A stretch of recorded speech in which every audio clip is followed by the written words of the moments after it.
We have about 30 seconds to go. Yes. You should get ready, Mr. Horacio. Okay, microphones are on.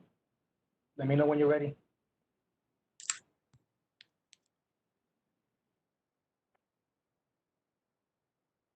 Ready, sir. We're live. Good afternoon. It is 5:30 p.m. This special meeting and public hearing by video conference during disaster due to COVID-19 of the Board of Trustees of San Elizario I.S.D. held this June 15, 2020 is now called to order. Mr. Madrid, roll call, please. Okay, seems we're all here, but let me take a roll call. Becky Ramos, you're present. That Becky Romero. Michelle Garcia, you present. Present.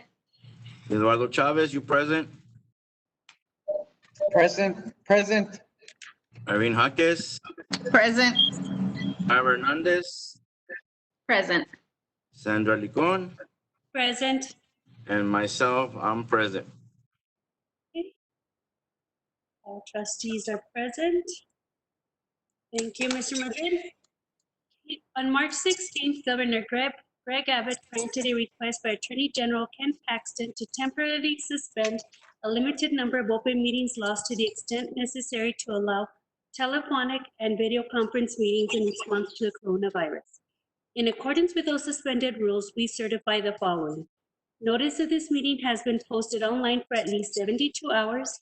Although members of the board are not gathered in a central physical location, we do have a quorum in attendance in the meeting by a telephone call and internet access. We are meeting by use of both telephone conference call, online access, and through use of an email link for questions. If a member of the public submitted written comments in advance, the board president or a member of the administration will read the comments into record before or during the board's consideration of that item. If you would like to provide comment at a future meeting conducted by video conference or telephone call, please follow instructions on the meeting notice. All other meeting procedures will adhere to the board adopted procedures to the extent practicable. An audio recording of this meeting is being made and will be available to the public at a later date. We will apologize in advance for any unforeseeable difficulties and ask for your patience as we navigate unprecedented conditions. If you have any questions about these suspended laws, please call the Office of the Attorney General at 888-672-6787 or by email at toma@oag.texas.gov. With that also, T-Mobile is experiencing an outage and we are having some difficulties. If you would like to sign in or call in for the the open forum, please email Ms. Christine Cuevas at chuevas@seisd.net at any time prior to the board meeting or the open forum, please. And with that, we will now proceed to the Pledge of Allegiance. May we please rise?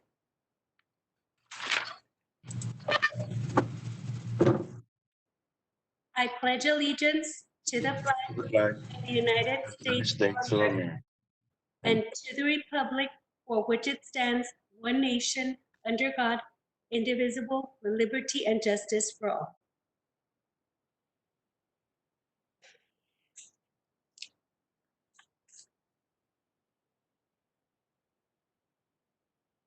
Thank you. We'll now proceed with San Elisario's I.S.D. mission statement. San Elizario I.S.D. vision is to graduate students with skills to meet the demands of a changing world by promoting student success as non-negotiable, channeling resources to match the learning needs of students, employ and maintain quality staff so that San Elizario is a proud, innovative, and academically superior district. Okay, item 2, open forum. Open forum procedures. At regular meeting, the Board of Trustees will allow open forum to hear persons who desire to make comments to the board. Persons who wish to participate in this portion of the meeting shall sign up with the presiding officer or designee before the meeting begins and shall indicate the topic about which they wish to speak. Individual speakers may choose to speak before or during the board's consideration of the item. Each participant will be limited to 5 minutes to make comments to the board. The board shall not allow negative comments in public session about individual employees or students. Speakers shall limit comments to items on the board meeting agenda, complaints about students' discipline, specific student issues, or personnel must be addressed through appropriate administrative channels. Employees or members of the public are reminded that they must follow and exhaust all administrative remedies with respect to complaints about a student matter or district personnel to the board. The presiding officer or designee shall determine whether a person addressing the board has attempted to solve a matter administratively through resolution channels established by policy. The board does not respond directly to comments nor answers questions asked by speakers. Texas law does not allow the board to discuss or take action on any issue that has not been posted on the meeting agenda. Specific factual information or recitation of existing policy may be furnished in response to inquiries, but the board shall not deliberate or decide regarding any issue that is not included on the agenda posted with this notice of the meeting. With this, we have 2 people signed up for open forum. First up will be Coach Max Sappenfield, and his topic is coaching stipends. Coach Sappenfield? Hi, Hi. it's nice to see everybody. Thank you for getting me on the agenda in open forum. Good afternoon, board members, Dr. Mesa Chavez Good afternoon. and Dr. Segovia and Ms. Hernandez. Hi to the rest of you guys. I don't know if I'm on camera or not. Am I on camera? No? Okay, so it's just a disembodied voice. Okay, well, that's going to make it easier for me to actually read this because it's on my phone. I couldn't split the screen. So I would like to address the recent document that addresses policy of our district on paying coaching stipends. This policy, which specifically speaks to the payment in the event of a TEA or a government mandated shutdown of part or all of our seasons. In general terms, the policy speaking to the use of public funds is indeed accurate, and we have no problem or issue with it. In that, a district may not make gifts of public money or pay out funds if there is no defined benefit, public benefit, perceived quid pro quo, i.e. completion of a contractual agreement with an employee, such as a coach. That standard in this policy, this document that we received on Monday, is being incorrectly applied. The error that was made in the document regarding stipends is the failure to properly recognize or accurately define when a coach is engaged in the work as a coach and thus meeting the obligations of his or her contract as a coach. Put another way, according to the document received on Monday, the stipend would only remunerate the coach during the competitive season. And that is simply not acceptable, as we coaches earn our stipends year-round. We indeed work year-round. The contract amendment, as worded now, leaves it available to the district an option that if the competitive season does not happen, seasons, by the way, which average 3.5 months, then the stipends would not be paid. I'm here to tell you that every coach has the same concern. Good coaches earn their stipend year-round, completing varied and dynamic aspects of the position in each of the 12 months of the calendar. To tell them there is a possibility that the stipend could not be paid based on cancellation of 1/4 of their working year was shocking, and it was unbelievable. I would ask why, when interviewed, why are coaches asked to describe our off-season programs? Do we only work in those 3.5 months? It's obvious that that is not the case. This whole thing was really unbelievable until it was learned Thursday during the coaching meeting that the district was in fact considering not paying the 2020-2021 UIL academic stipends to coaches because their competitions were canceled a week prior to the competitive event.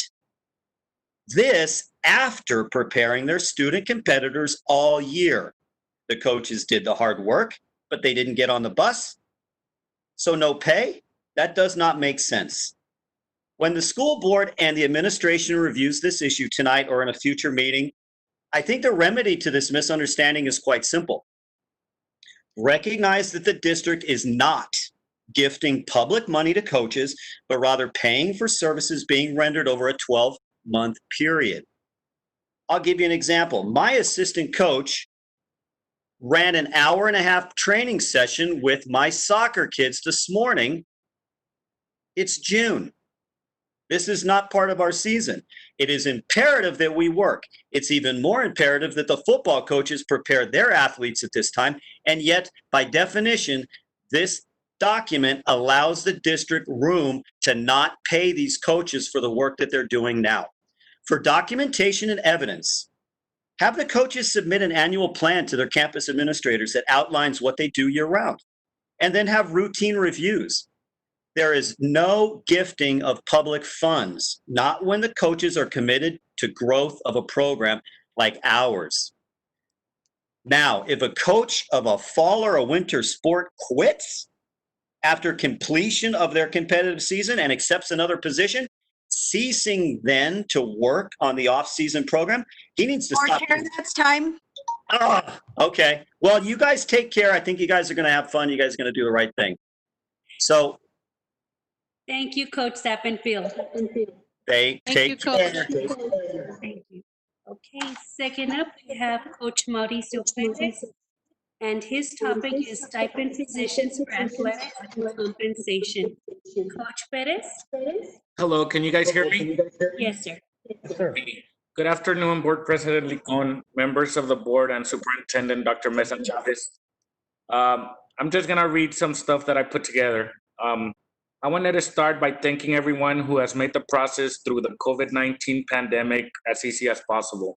I know that at times decisions are not easy to be made, and that we are taking our lives, our students' lives, and everyone in our community into consideration.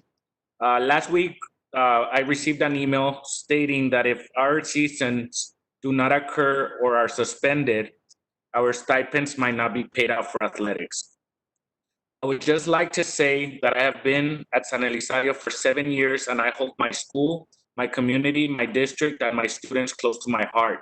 I would never want to hurt our board or district in any way, and I have nothing but the utmost respect for everything Dr. Mesa Chavez and our board members have done for us day in and day out.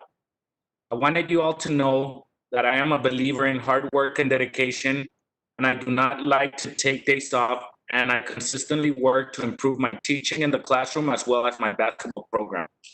I am not a believer that my job starts the first day of practice and it ends in the last game.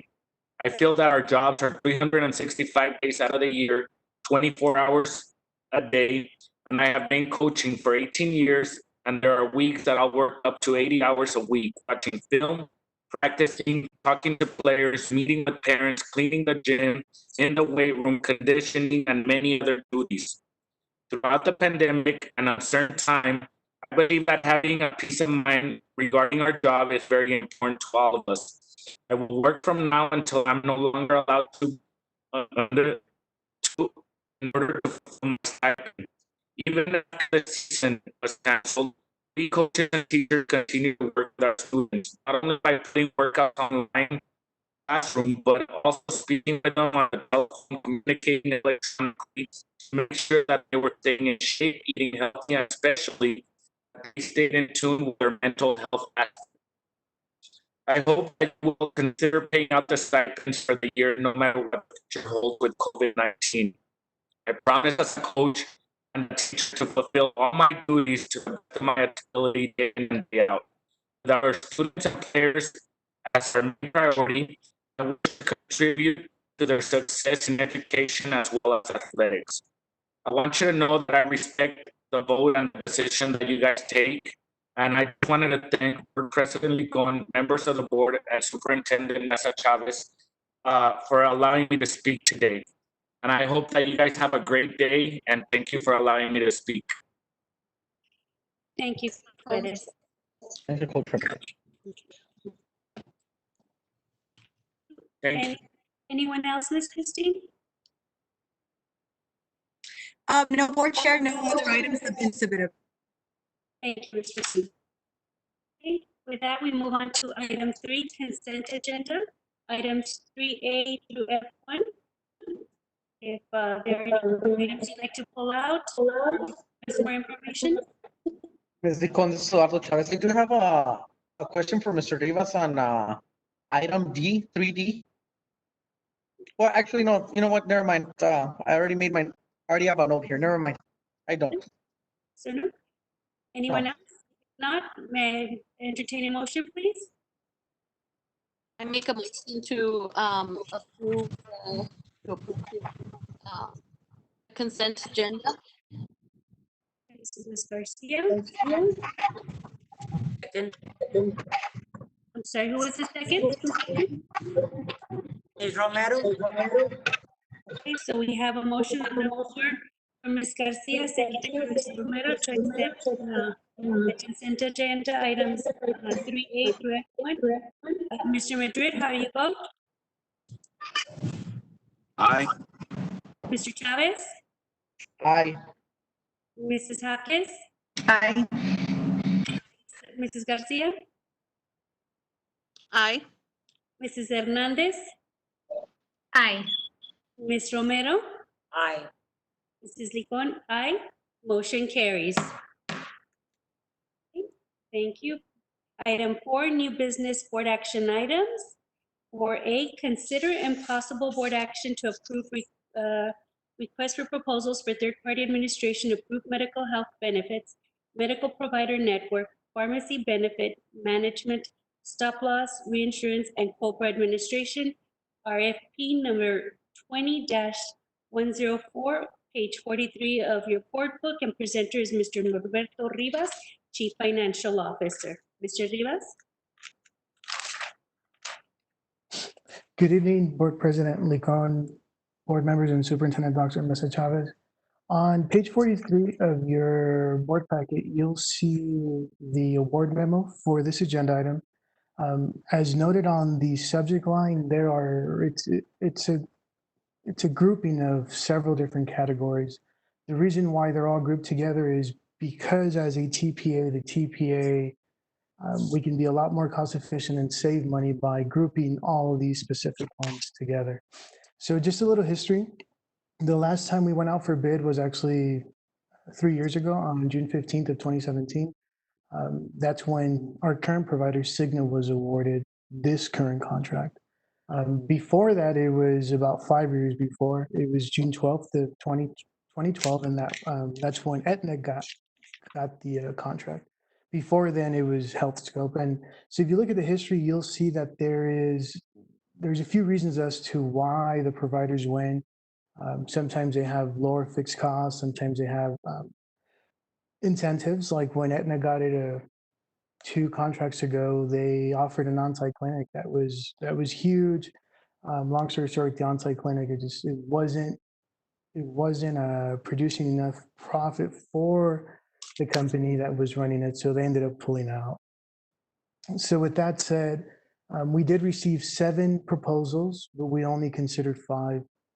2 of them weren't considered because if you look at the bottom of page 43, it'll show you they only bid on one specific line item. So those 2 weren't considered. We wanted somebody who would do everything together. So on the top of the next page of page 44, here you'll see in that table, you'll see the 5 proposers that submitted a bid. It was Aetna, Blue Cross Blue Shield of Texas, Cigna, Humana, and United Healthcare. So the way to read this table, you'll see the first line with dollar amounts. That's a stop loss deductible. So our stop loss deductible used to be $100,000. It was moved up to $110,000 not too long ago. This essentially means that if any one claimant, any one person exceeds that amount in medical costs, then the insurance pays the difference. So if we have a claimant who hits $500,000, we as a district pay the first $110,000, and then the insurance picks up the difference all the way up to whatever that amount is. There are years where we do see some very high cost claims, and there are years that we don't. Just depends on, I guess, who gets sick and what condition they get. The next line item is the administrative costs. So the administrative costs, and then the following line item, the stop loss cost. The stop loss cost is the insurance for that $110,000 deductible. And then the following line is any allowances that the providers may have given. So if you add, do not include the stop loss deductible, but if you add the next three line items, the admin costs plus the stop loss costs minus any allowances, that's going to give you your total fixed cost year one. That is a number we would pay off the back. That's a number we would be contractually obligated to pay, assuming there were no health insurance claims. So that first line in blue kind of shows you a comparison of where everybody falls on day one before you factor in the network, before you factor in discounts and providers. Now, the next line, the year one estimated expected total cost. So the way this number is generated, our health fund consultant, they pull all our claims and they kind of run them through everybody's networks to see what the discount would have been. And these become the estimates as to what those costs will be. The following line, the estimated maximum total cost, that is assuming it's the worst case scenario. That's the most we would expect to pay. So that's kind of the way that first table works. And then as you see in the paragraph, we did request a best and final offer for 3 of the vendors. And that becomes the second table on the bottom of page 44. Here, what we did too, between the time we put the solicitation together and then we received them, and then we did the best and final offer. So by the time this second table was generated, by now we revised headcounts to whatever we had at that point in time. So the numbers slightly changed based on who was actually enrolled. So here you also see a fourth line, which is the one that says annual dental TPA admin costs. So what we did here, we just split up the medical TPA admin costs and the dental TPA admin costs. And then, so you still see the annual stop loss costs, and then you see any allowances. So you'll see on the next page what those specifically are, so that these become the changes. So you'll see changes in numbers because it is a best and final offer. So same thing at the very bottom, the line in blue, that becomes a total fixed cost. These are contractually obligated. And then the next 2 lines become the total estimated and then the total maximum. So in looking at the following page really quick, on the top of page 45, here's where you're going to see what those incentives were. You see things like a one-time transition allowance, fee holidays, wellness allowance, communication allowance. So this is kind of what those sweeteners are. Like I mentioned at the beginning, one year the sweetener became an on-site clinic. The next year, the sweetener became a max. They capped the maximum that the stop loss insurance rate could renew at. So that's for this bid, we received these incentives as part of the contract. Finally, right afterwards, you do see the four employees who were part of the evaluation committee, in addition to the evaluation committee that was used. And finally, on the top of the following page of the memo on page 46, here you'll see who the evaluation committee is recommending and why. So at this point, I am available to answer any questions the board may have regarding this agenda item. The floor is open for discussion.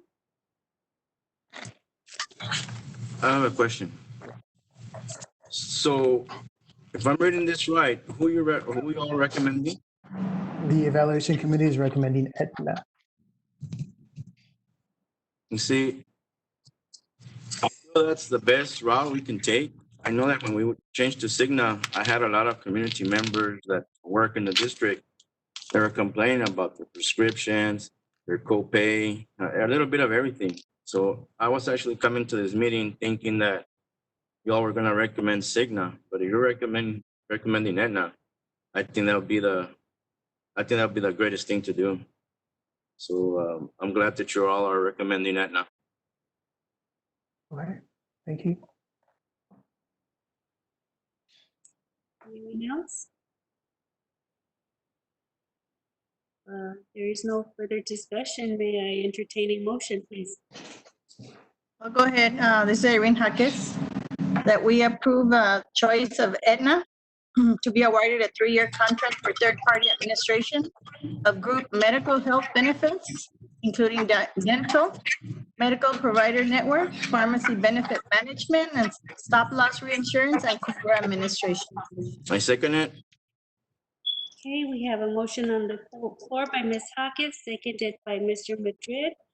And I will now take a poll. Mr. Madrid, how do you vote? Aye. Mr. Chavez? Aye. Mrs. Hawkins? Aye. Garcia? Aye. Mrs. Hernandez? Aye. Ms. Romero? Aye. Mrs. Licon? Aye.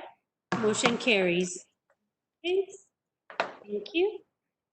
We'll now proceed to item 4B, discussion of property values and the funding lag in accordance with the School First 2020-2021 rating indicator number 20. This is on page 47 of your board book, and the presenter is Mr. Norberto Rivas, Chief Financial Officer. Mr. Rivas?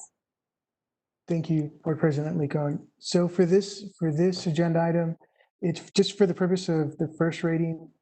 This criteria was added to the first ratings before House Bill 3, which kind of changed everything last year. And so the key here was the funding lag. So prior to House Bill 3, if a school district was growing quickly and they were generating a lot more funding, because the mechanism was not picking up that funding until the following year, they could have had extra money that wasn't subject to recapture. Same thing though, if it was a poorer district that was growing too quickly, then they weren't possibly getting all the state aid that they should have been entitled to in their current year, because that wasn't available until the following year. So as part of the first report, I still have to have a discussion item, which is the purpose of this one. There is no action item, is just for information only. And because of House Bill 3, that now changed. And that's why now the tax rate is no longer approved in June, it is approved until August, because of the way TA is now using current year tax rates for the purpose of calculating state aid. So unless there's any questions, that is all I have for this agenda item. Anyone have any questions? I do, Ms. Licon, Eduardo Chavez. So just real quick, Mr. Rivas, so you're gonna come back to us sometime, I guess, in September for the tax rate? The tax rate, tentatively, I want to have it in for the August. August, okay. Yeah, that'll be dependent on when TA releases the maximum tier 1 compression rates. Okay. All right, that's all. Thank you. Anyone else? No? Okay, then we will proceed then to item 4C, discussion on proposed budget and proposed tax rate for the 2020-2021 school year. Page 48 of your board book, and again, presenter Mr. Norberto Rivas, Chief Financial Officer. Mr. Rivas, you have the floor. Thank you. I am opening up the PowerPoint presentation. Can you all see it on my screen? Yes, sir. Okay, thank you.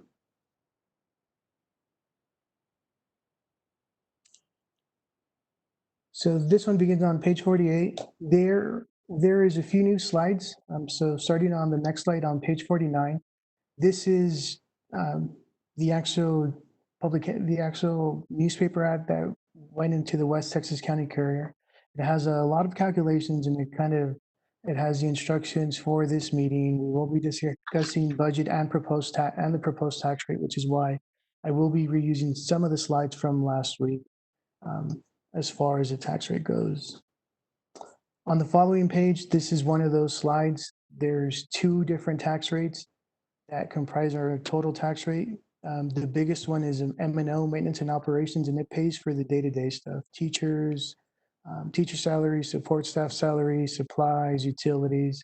Then you have a smaller portion, which is the interest and sinking rate. That pays for pretty much bonded debt. So the only bond we have right now that is being funded through the INS, is the bond that was approved on November 4th of 2014. On the following page, you'll see a comparison of tax rates. This shows where we stand compared to everybody else. Once again, the blue part is the maintenance and operations, and then the red part is the interest and sinking. So here, as districts are growing, they need more debt. They need to take on more debt to build new facilities and new schools, which is why you see Canopio and Socorro with very, very high INS rates, because they're building schools left and right. On the next page, you see a slide that shows our history. So here you'll see our maintenance and operations. It stayed at $1.1089 for about 5 years. And then in the year 1920, it got compressed as a result of HB3, and it's projected to get compressed again for the following year. The red part, the interest and sinking, it was at 0.0518, and it went up in the 15-16 year because of the bond proposition that was approved. And then it stayed relatively flat for this upcoming year.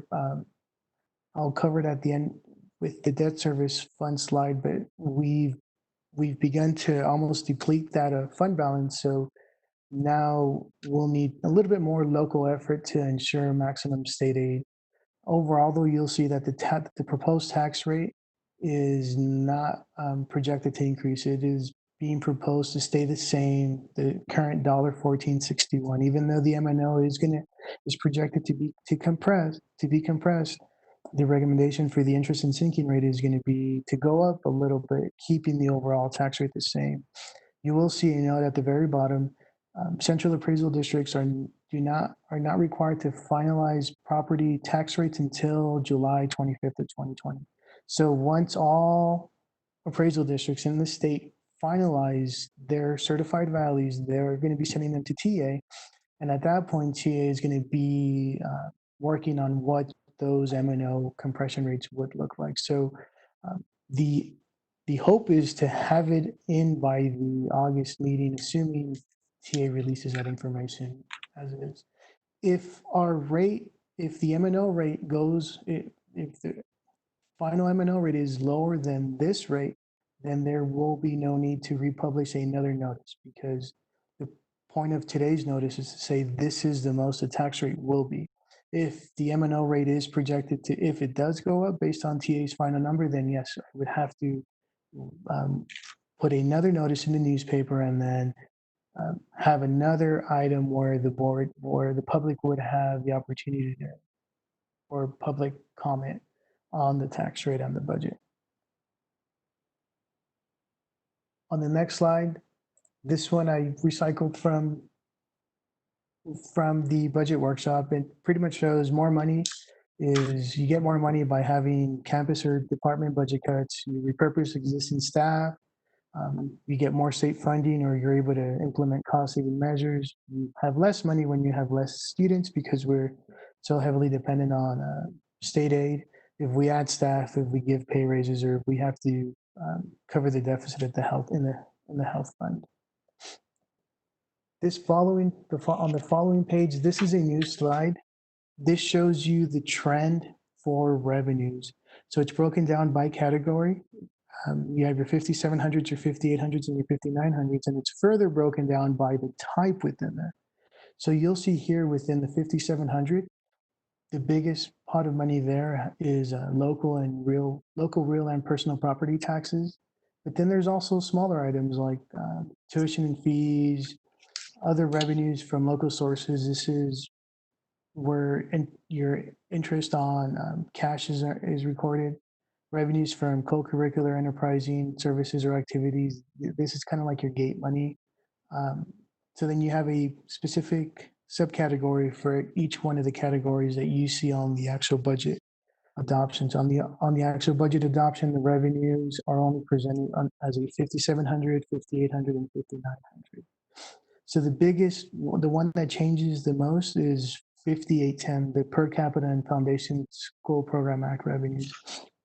If you look at those, starting under the 2016, 2017 year, the actuals, we generated about $30.6 million. That decreased to about 30.1, decreased again to about 29.5. This is as a result of declining enrollment. Look what happens for the following year for 1920. It increased, but it increased because of House Bill 3. House Bill 3 increased the basic allotment, which helped school districts generate more money, which is why you see that increase because of House Bill 3, but you're seeing another decrease because we continue to have decline in enrollment. So that's kind of the way to read this. You get history, 3 years of actual plus current year amended, and then the proposed. You'll also see at the very bottom, the last line, 5940. You'll see that for year 1920, there was a $0 amount. This was the ROTC program because last year, because we didn't have all the students, we were at jeopardy of not generating the revenue and not being an ROTC program. And that's why there was no money budgeted for that. But this year you do see, for this following year, you do see an actual, amount. So because we did get the students and we do have an ROTC program in place. On the following page, you see the same thing, but here you see it by expenditures. So your 6,100 is payroll costs. This is everything tied to a person. As you can see, it's the biggest chunk of money. This is where about 80% of every dollar goes. 6,200 is professional and contracted services. And then within here, you see the actual breakdown. You have professional services, you have tuition, costs paid to the service center, contracted maintenance and repair, utilities, rentals, miscellaneous. You see a similar breakdown for supplies, for other operating, or debt service within the 199. We do have an IFA bond being funded within the 199. It's a lease revenue bond, and it's actually set to defease this next year. So for the following year, for the year 2021, 22, you won't see any dollar amounts in that 6,500 anymore. Next year would be the last year that we need to make a payment on that IFA bond. And then 6,600, this is capital outlay. This is anything with a individual line item dollar amount greater than $5,000. So when we buy a vehicle, when we buy an expensive range for a kitchen, when we add like a track or expand a building, that's where you'll see, if funded through 199, you'll see it all at 6,600. So here, you'll see a lot of trends for payroll. Even though we have cut staff, when you give a pay raise, that kind of offsets it, which is why you kind of continue to see an increase, even though we do have less staff on here. On the next slide, this is just kind of a transition slide. I'm going to move into budgeting. So on the following page 57, here what I did, this was presented at, a similar slide was presented at the budget workshop. It kind of has the breakdown by budget allocation category. So it shows campus budgets, department budgets, and then other spending budgets, payroll budgets, stipend budgets, and state comp ed payroll budgets. So on the following slides, I go into detail for every single one of these categories. So if we go to page 58, here you'll see a snapshot of the campuses. So overall, as the note says, the campuses are receiving less money for next year, but the per pupil funding is not changing. So they are receiving less money because we have less kids. And then you'll see some campuses, like in the case of Borrego is actually gaining, is going to be getting more money.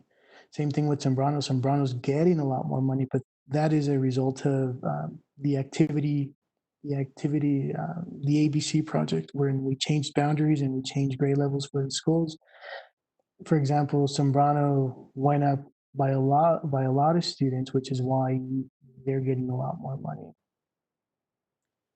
On the next slide, on page 59, here you see something very similar, but it's broken down by department.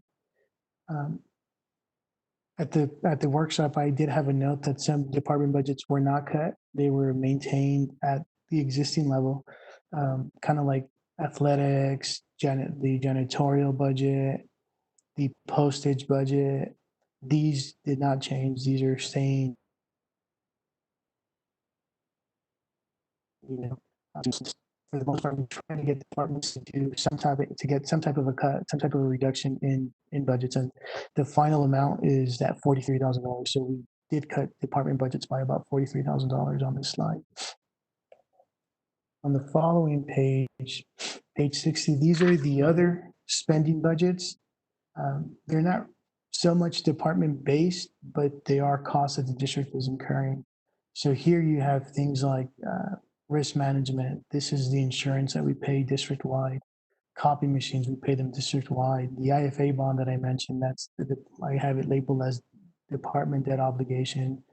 Transportation expenditures, this is when we use the school buses to attend after school activities or events like athletics. You have the utilities, you have tax collections, and then you have budget increases. So if you look at the 2019-20, here in the budget increases, it's so high, but that is because of COVID-19.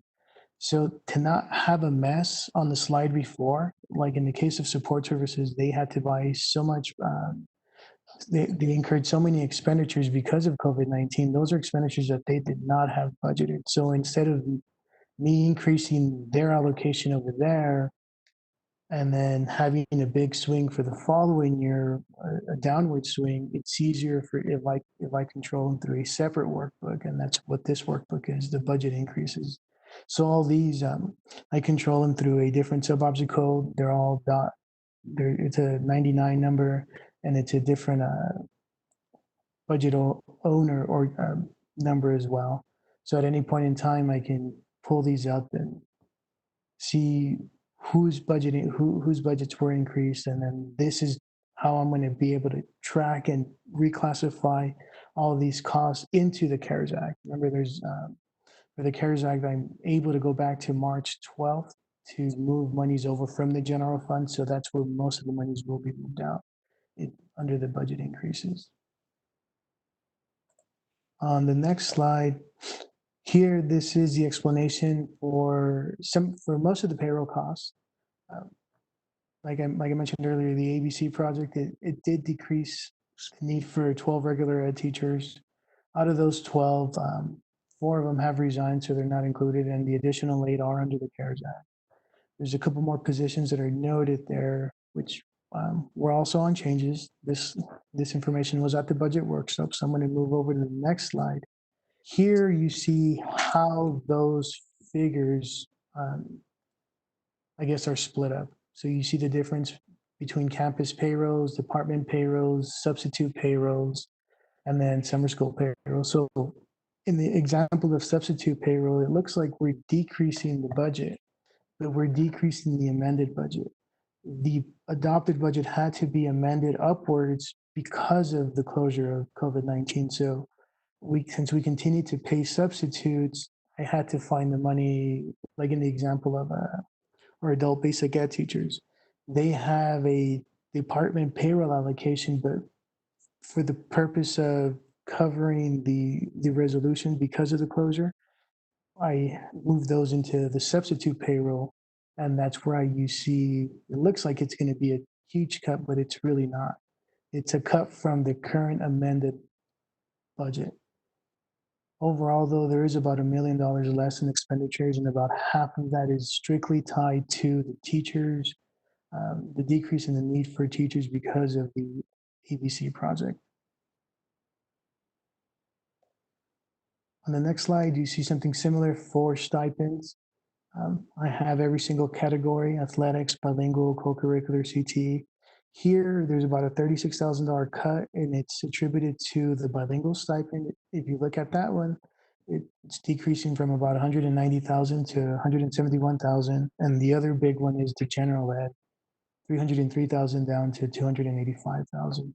The reason for this is because of ABC. So as we have less students, we have less teachers. Because of ABC, we need a lot less teachers, right? So a lot of them, they have a bilingual certification, which is $2,500. If they have a master's degree, it's $1,200. So as we have less teachers, it's just numbers game. I can budget less in stipends. The following slide on page 64, this is the state comp ed payroll budget. Here you'll see the same setup amended versus proposed. You'll see towards the middle of the page where it says SCE full day pre-K. So full day pre-K, because of HB3, was funded out of they created the early education allotment, which is how we paid for the aides in the pre-K class. So that's why you don't see any money. You see very little money in the budget this year. The $2,000 is pretty much paying for the benefits paid to teachers. So our teachers, their first paycheck used to be September, and their last paycheck was August, right? So, but because our fiscal year is a July through June, I have 2 months and 2 months, the last 2 months, month 11 and 12, which is July and August, still paying on the assignment for the check from the previous year. So that's kind of what that full day pre-K, the $2,000 is. And for next year, I won't have any because I don't have any of the pre-K costs charged to state comp ed this year. You do see some changes. The biggest one has to do with supplemental teachers. The new high school football coach was filled internally. He's replacing a core teacher who was a supplemental teacher. So that's where most of the difference is in terms of the savings here. On the following slide here, I'm going to switch gears over to the CARES Act, and then I'm going to move into compensation. So on page 66, this is the same slide we previously shared. It shows Sanelli at the bottom in every category. It shows a comparison, a graph comparison, and it gives it shows what what neighboring districts did in terms of pay raises for this current year. This next slide is new. I got to give kudos to Ms. Cruz in HR. So what Ms. Cruz did here, she pretty much took the data from the previous slide, and she kind of highlighted where Sanelli fell. And then she did something that took a lot of work. I got to give her kudos for that too. And that is what you'll see on the next page. So in order to be competitive, her and her staff pretty much had to go through every single teacher file, see where they fell in terms of years of experience. And then she had to come up with different scenarios, which you'll see later on in the compensation, in the approval of the salaries of the agenda item. And then based on where they fell and based on the pay raise, then some of those teachers qualified for equity adjustments. So you'll see that under both scenarios, there is a number for equity adjustments. There's a cost for equity adjustments, and those equity adjustments would be for teachers. So if we, for example, the 4% pay raise for a teacher brings the teacher, based on their experience, below the adjusted pay scale, then the equity adjustment is to bring that teacher up to what that step is. So if the board were to approve the 4% pay raise and the equities based on the pay scale, then this is where Sanelli would fall for the following year compared to the current year amounts for the surrounding districts. So it would put us it would take us out of the bottom, put us almost towards the middle for the first three categories, and then we would slowly climb up for years 15 and 20. The following slide, this is also a new slide. So I took this data from the taper report, and you'll see every single district at the bottom: San Elizario, Anthony, Canantillo, Clinton, El Paso. And then if you look straight up, you'll see dots, right? And so every one of those lines is a different pay group, green being teachers, the orange yellowish being professional support, blue being campus administration, and then the blue green color being central admin. So the point of this slide was kind of to show where we stood in terms of the average salary by position type. This is kind of like a quick view. How do we compare if we averaged everybody together against the other districts? This is how we would compare. For some of the big districts, because they have, as an example, so many people at central office, they may have a few that are very, very highly paid, but the average of their pay is brought down by maybe all the directors or assistant directors and coordinators that they may have. So just a word of caution here, if you may ask, well, why, Superintendent El Paso, Isleta, they get paid so much, why is the graph skewed? It's skewed because they have so many other central office administrators that pull those pay levels down. On the following slide, on page 70, here, this slide is the same with the exception of the column for the 4%. And I'm circling only the teachers, librarians, and the RNs because they're on the same pay scale. So the 4% is really only being recommended for them to make us more competitive on the teacher pay scale. The following page is for the health fund. Here, same thing. I circled the number, the $252,000. So the recommendation is going to be to increase the employer rate from $500 to $550, and the impact to the general fund is $252,000. So it's circled because you do see this on the scenarios. On the following page, here's an update to the CARES Act. So I circled the 5% first because I recently attended a webinar earlier at the end of last week, Thursday and Friday of last week. And there's two types of indirect cost rates. There's a restricted rate and there's an unrestricted rate. Most grants fall under the restricted rate, which is about 5%. The presenter did mention that this grant would be eligible for the unrestricted rate. I circled it though, and because I have not changed it, because the grant application, I guess it was supposed to be open on Friday, but we weren't able to see it. So I think there's probably a delay there. And if the unrestricted rate is applicable, then that number is actually going to be a lot higher. It's about 13%. So that's good news for the general fund. That means we would be able to keep more of this as indirect revenue in the general fund. Norberto, I have a quick Yes. question. I'm sorry. That grant that you're referring to, is that the ESSER grant? Yes, ma'am. Okay, that application, it was delayed. It was supposed to open last week, but it's delayed. I think it's for the 20th. Oh, okay. Yeah, they Yes. changed the date. And then the deadline is the 15th. And I was gonna ask about that because I know that some of the money that we were supposed to receive is actually being absorbed by the state. Is that correct? That is correct. So at the beginning of COVID-19, the state said, "Don't worry about your finances. You're gonna be whole at the end, right?" Mhm. And so if we were projected to receive, say, $30 million in state aid, we're not going to receive $30 million in state aid. We're going to receive $28.5 million in state aid, plus this $1.5 million in federal money. So essentially what the state did, the state took the federal money and used it to supplant their state money. So, and that is making us whole, but it would have been better if I got all the state funding plus this. World. Yes, correct. So yes, you are correct, ma'am. It is the ESSER grant. Okay, thank you. The other item that is highlighted is the $35,000. This was also a slide. Just last time I didn't have the final dollar amount. This is for plexiglass for the front office areas, hand sanitizing stations, and social distancing details that we have purchased.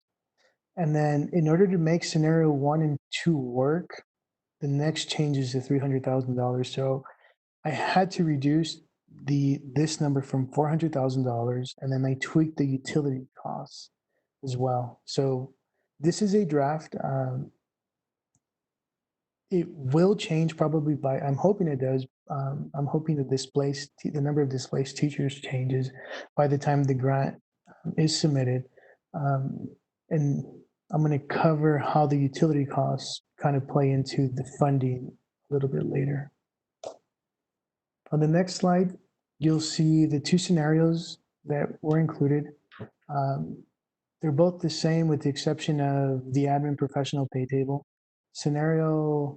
First scenario includes a 4% for teachers, librarians, and registered nurses, a 2% for all hourly pay tables, and a 1% for the professional table. Scenario 2 is the same except for the admin professional pay table. That is a 2%. So that's the only difference between the two. The second line on both tables is the increase on the employer healthcare contribution. And then the third line item is the equity adjustments that I had mentioned. So based on the 4% pay raise for teachers and based on the revised pay table, some teachers will be under. If a teacher has 5 years of experience, they may be under the new 5-year hiring rate. So the point of the equity adjustment is to bring them up to that hiring rate. On the next slide, here is where I go back to the CARES Act, and then there was a similar slide at the budget during the budget adoption. So the first column, it says draft without CARES Act costs. So this is kind of what the draft budget is, but I have to include the items on the next column. And I have to include them for the adopted budget, and I have to leave them there until the CARES Act grant gets approved. That includes the $494,000 for displaced teachers, $75,000, which we have earmarked for thermometers and scanning devices for this upcoming school year, and then the $524,000 that I mentioned for utility costs. The next column is a number 930,710. This is kind of what's available for this upcoming year. So you add all three of those columns together, you get to the column that says possible adopted budget. That's kind of what everything is. If everything is included, everything is added together. Once the CARES Act, the grant is approved, then you'll see a budget amendment, which is the following column. That's when I'll back out the 8 displaced teachers from the general fund. I'll back out the $75,000 in nursing supplies, and then I'll back out the utilities because I would want to charge those to the grant. And then the next line item is a new one. It's the $112,000. It's for the school resource officers. So I mentioned that at the budget workshop that the sheriff's office had been awarded the COPS grant for the next 4 years. They were working on finalizing the percent for the local share, and so this $112,000 is assuming the same percentage as the last time. The last time we were responsible for 25% of the cost on year 1 and year 2, 50% of the cost for year 3, and 100% of the cost for year 4. So this is a tentative estimate, assuming it's the same cost sharing agreement, and so there would be a savings of about $112,000. That would also be a budget amendment. So overall, the way it works on the last column, you'll see at the very bottom where the 3 stars are. That's a $524,000. So that's kind of the number where we have to try to be at by the end of the year, about $524,000, because once I use up that money, then I have to reabsorb $524,000 in utility costs. So that's kind of the estimate as to where we want to be by the end. So with that said, the following slide on page 75, here I'm incorporating scenario 1. So the CARES Act, the draft without the CARES Act is the same as the page before, and then you have the CARES Act cost, that's also the same as a page before. Now the next 2 columns are new. These 2 columns are replacing the $930,000 that was there previously. And it's split out between the equity adjustments for the teachers and the pay raises, plus the employer health insurance contribution increase. So this kind of shows how that money gets split up. As you can see, the biggest chunk of that money is under function 11 instruction. And then once again, so scenario one, you have your adopted budget, and then you have your budget amendment once the CARES Act is approved, and then the final number, the final column would be kind of what the amended budget is. And then note here with the 3 stars, the number becomes 540,221. So if you look at the note for that, this number is actually a little bit higher than the 524,000 that we kind of need to be for utilities. So we're there with this scenario. In the following page, you see the exact same information, but applied to scenario 2. Here, if you look at the 3 stars in the last column, we're actually a little bit under the 524,000. We're at about 500,290. So that just means we need to find about $25,000 in cuts just for the purpose of this in the following school year. I do want to point out that I do have a typo here. The equity adjustments, the $15,000, I have them under XX amount available for 2021. That should actually be one below under function 11. On the next slide, here I'm going to cover the debt service fund. So the first row you see where it says the INS rate, these figures you saw previously in the graph form, it was the red ones. So the way to read this, same thing, you have revenues, then you have expenditures, and then you have your fund balance at the very bottom. So because the bonds were sold at a premium, we received more in proceeds. And you see that under year 15, 16, that's that $1.6 million that was transferred in. It was used as capitalized interest, and it was used to prevent a spike in the tax rate. So the way the existing debt allotment works, you have to show local effort in the biennium before you're eligible for funding. Usually what that does, once you pass a bond, your tax rate goes up very, very high, and then it goes back down once the state kicks in their funding, unless you have what we ended up getting lucky with, which was a capitalized interest, or unless you were able to fund it through, say, your general fund, if you transfer money from that fund balance over. So we didn't have to do that because the bond was sold at a premium. And then as you can see in the year 17, 18, if you look at the 5,800 state program revenue, that's where you see state aid beginning. That's when it increased.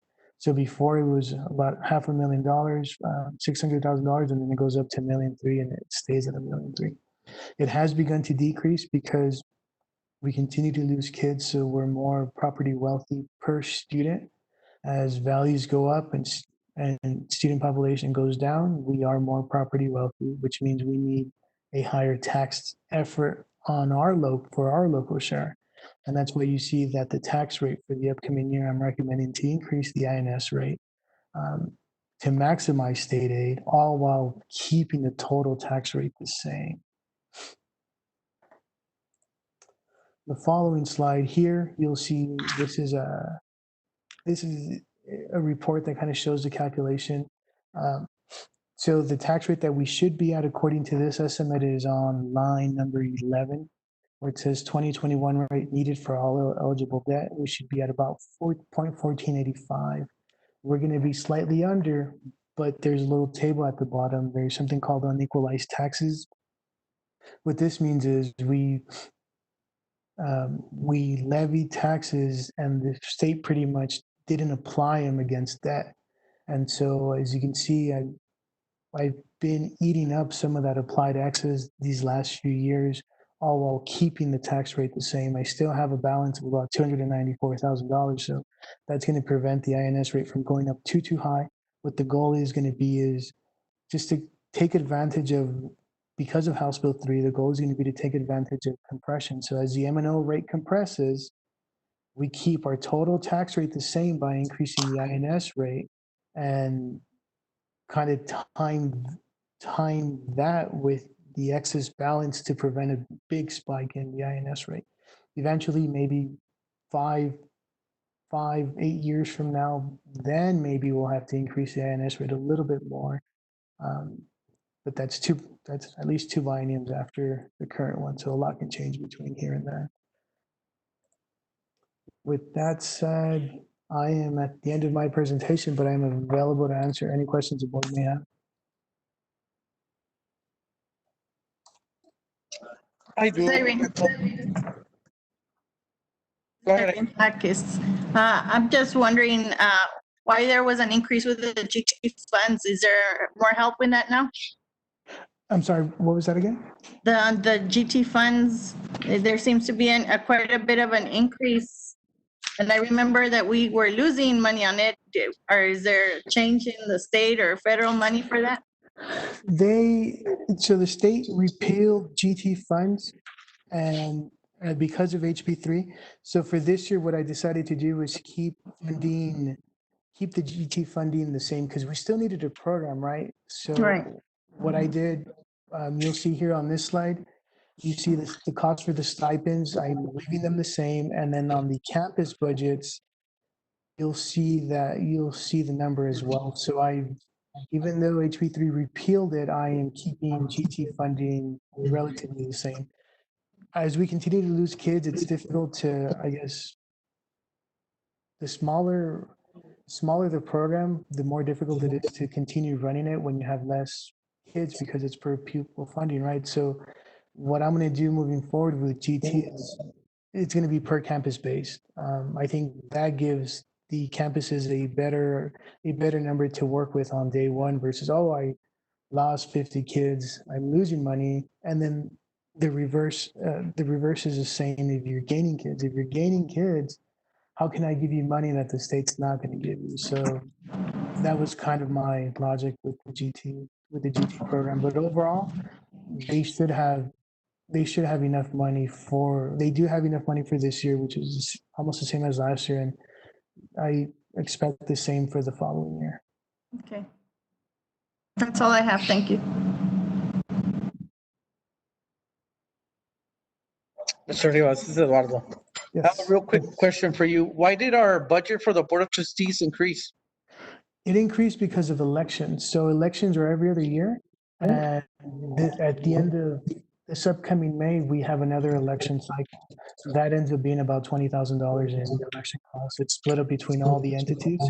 So every other year, you'll see that. You'll see a decrease by 20 and then an increase again by about $20,000.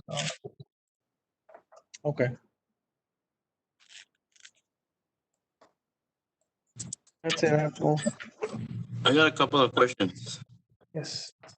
So looking at your table on the pay scale, what would it do to our general fund for us to be equivalent or higher than Fapens on the first three? 0 year salary, 5-year salary, 10-year salary. We're talking about $2,300. I mean, but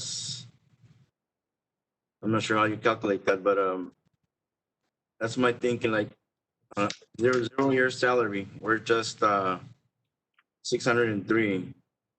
5-year salary, we're 712 behind, and 10-year salary, we're 1,067. That would be a question for Ms. Cruz, because I don't know where everybody falls in terms of years of experience, and I don't know how quickly we can calculate that. Right. So good evening, Mr. Board members and Blake. If you look at page 95 in your board book, I think that kind of gets us a little bit close to the answer that you're seeking. On that example, we're actually right below Fabens, and we're looking at $65,000 equity adjustment. So I imagine, in order to be at a number 5 instead of a number 7, that would probably mean over $70,000, just to give you an estimate.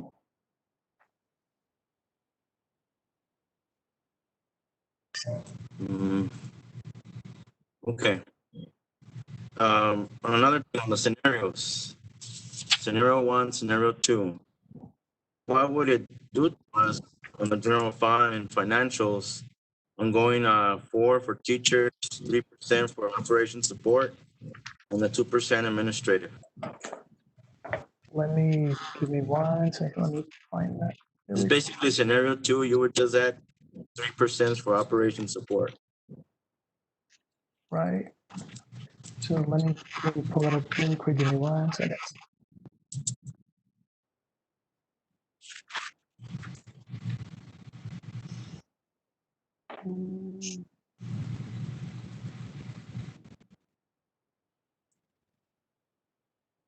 So the difference between a 3% and a 2% for hourly staff is gonna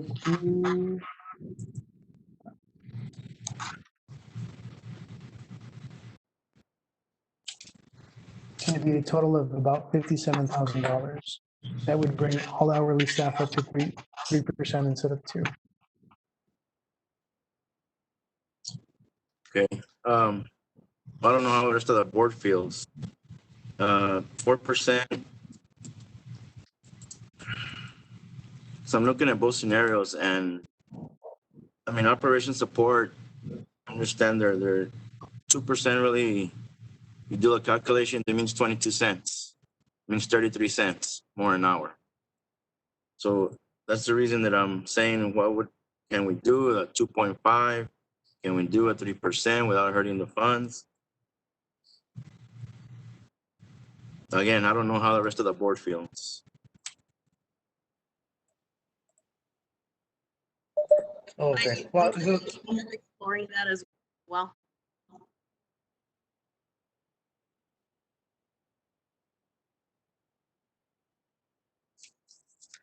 So if I may, I guess if I may answer how it would hurt our funds. So it would be about $57,000 for the hourly and the about $70,000 for the teachers, right? So that's about $127,000. All that means on day one is that we have to find $127,000 somewhere else. It could be in staffing, as long as the board is supportive of additional position cuts through attrition, then it's doable.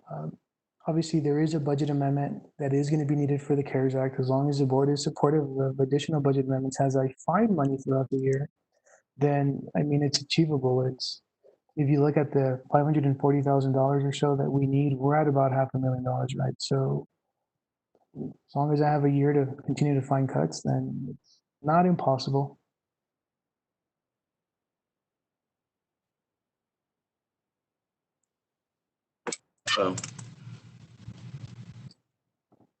Okay, well, that's something that I was thinking about on my own. Again, I'm not sure how it will go in the board, but and as far as the pay scale, there's something that I still feel we're gonna need to tweak it more than leave it at that. Maybe right now we'll leave it at that to what you all propose, but I think in the future we'll probably have to fine tune it more.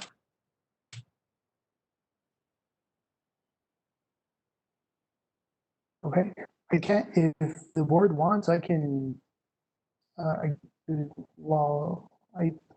probably come up with a scenario 3 to incorporate this if you want to see what it looks like.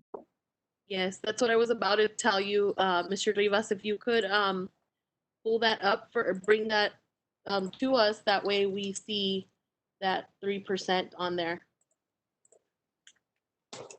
Okay, I will need a little bit of time, but I can't do it.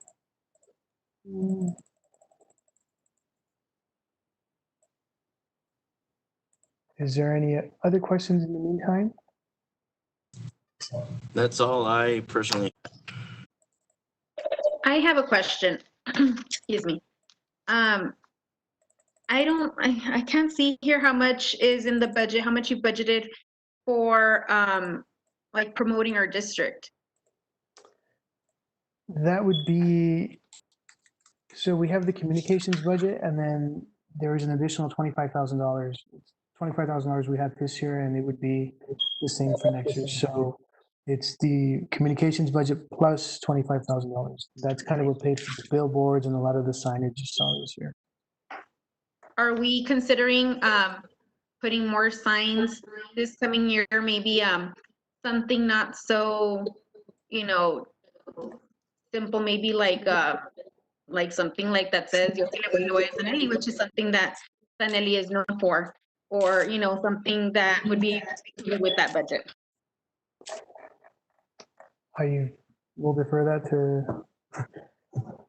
Dr. Mesa Chavez. Yes, I mean, there's always ideas that we can go forward with. So absolutely, the opportunity to keep promoting it in different ways. It's something that we have been working actually this past year. So we'll continue to do so. So any ideas are welcome, and we will go from there. Thank you. I just think it's real important since we are decreasing our students, you know, there's a good way to promote our district and just, you know, have students want to attend San Elizario I.S.D. Thank you. Correct. And I think that with the one-year planning that we're doing with the early college high school, that's going to lend itself to a lot more of those opportunities as well. I mean, there's a lot of things that we have, but that's just one more thing that we'll add to it. I have a question for Beto. This is Mr. Chavez. Yes, sir. Mr. Rivas, in reference to our fund balance, I know that you've been doing a great job of keeping us above what's recommended, but I keep hearing you emphasize that we have to find 524,000 and I guess in $86 in savings, correct? We want to end the year with $524,000. So at the end of next year, right, we want to end the year with that gap, meaning we brought in a number that was $524,000 higher than how much we spent. Because at the end of next year, I have to reabsorb $524,000 in utility costs from 199. So by reabsorbing it, then I would be back balanced. I would have revenues matching expenditures. I would have. I'm starting the budget with extra money in 199. Correct, because of the CARES Act and the utilities, right? Yes. So at the end of next year, we want to still have that about $500,000 cushion because we have to bring back the utility costs. Okay. So that's where you're getting that amount from. Yes. Because what I'm trying to understand is that we always our fund balance, I know what you're saying, it's like our cash flow, right? And we always have a cash flow about, I think since I've been here, I've never seen a cash flow under $10 million, correct? Yes. Okay, so, and I know that you're doing your job to save us, but when you talk about these expenditures that it would cost to make us a little bit more competitive with the teachers, I mean, I understand your $500,000 about the utilities, but would that really put us, giving the raises that we want to give the teachers, really put us in any financial trouble? No, in terms of the savings, in terms of the fund balance. Yes, if we continue to lose kids but can't find the cuts. So that becomes the key. And that's why I mentioned, so the $127,000, it's not impossible. It's doable as long as I can find $127,000 and cut somewhere else. If I can find those 127, then we still have the $500,000 at the end of the year, right? So as I lose more kids, I continue to try to find cuts, try to have less staff to try to keep that cushion where I still have a balanced budget. Otherwise, what we don't want to do is use up the fund balance for day-to-day stuff. Yeah, okay, I understand that.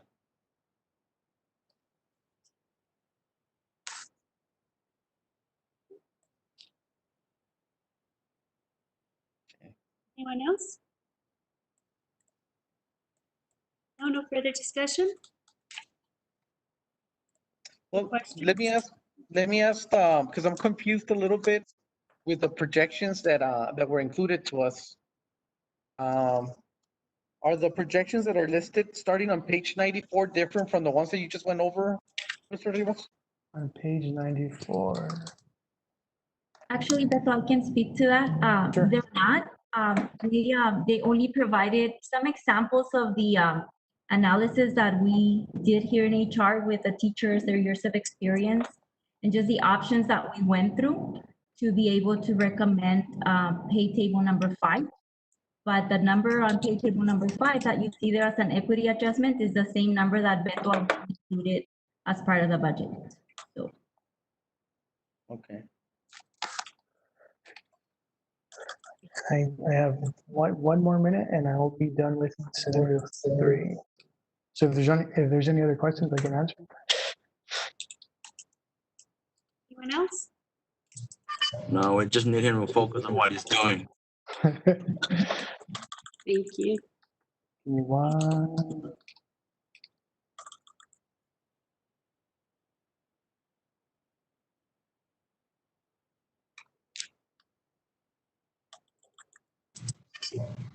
The calculation you're doing is for scenario 2? It'll be scenario 3. It'll include a 3% for hourly staff, and then the approximately $70,000 we need for this scenario to be more competitive with savings. So I'm bringing in a column. I'm going to share a different screen right now. Hold on. So Mr. Chavez, just to give you an example, if you look at page 95, that's the scenario that Beto is working on as far as teachers, where that would be about $65,000 in equity adjustments as opposed to the 15,000.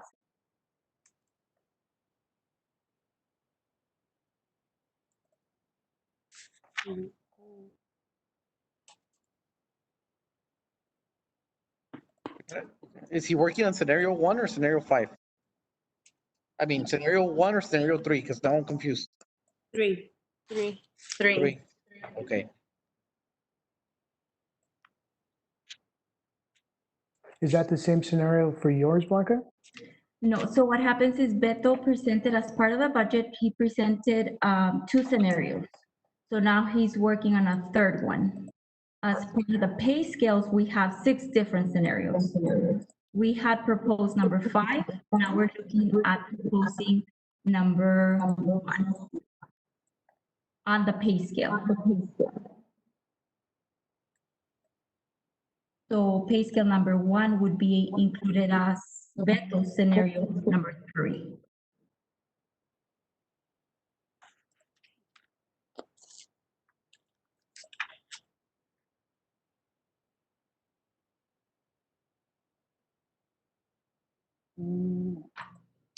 Darn, my formula didn't work out.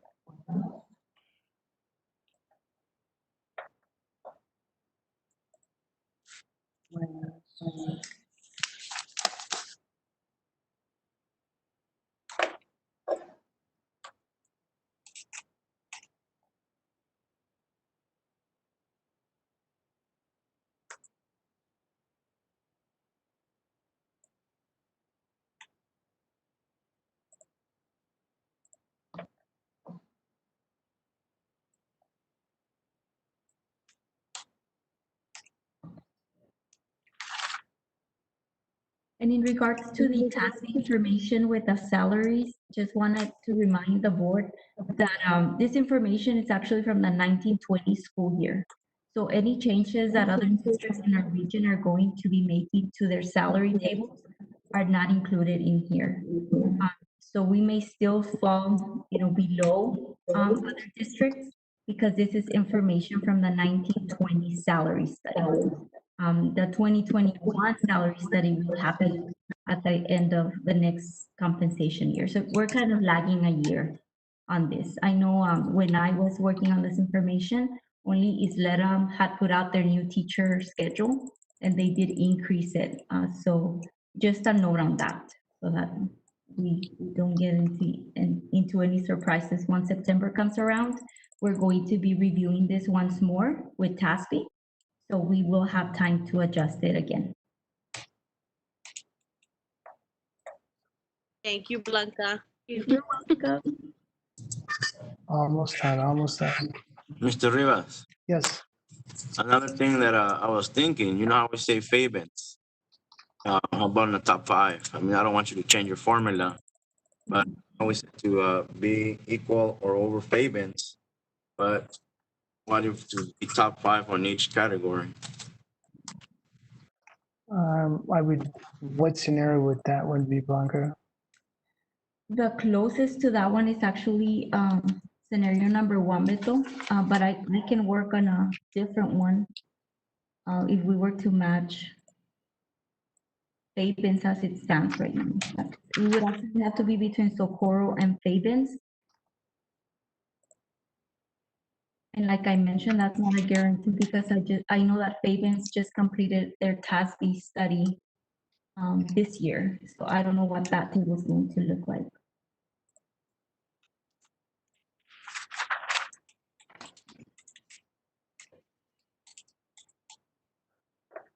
Okay, let me switch my screen really quick.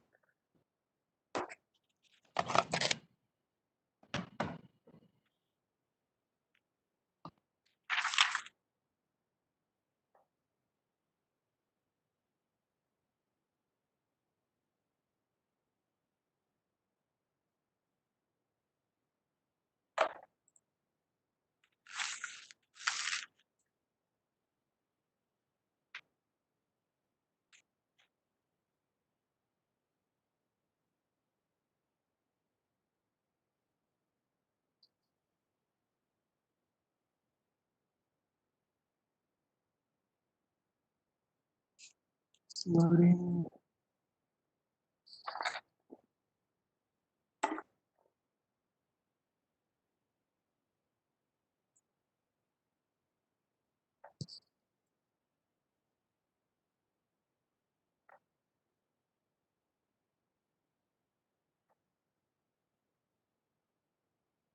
I'm trying to open the file window.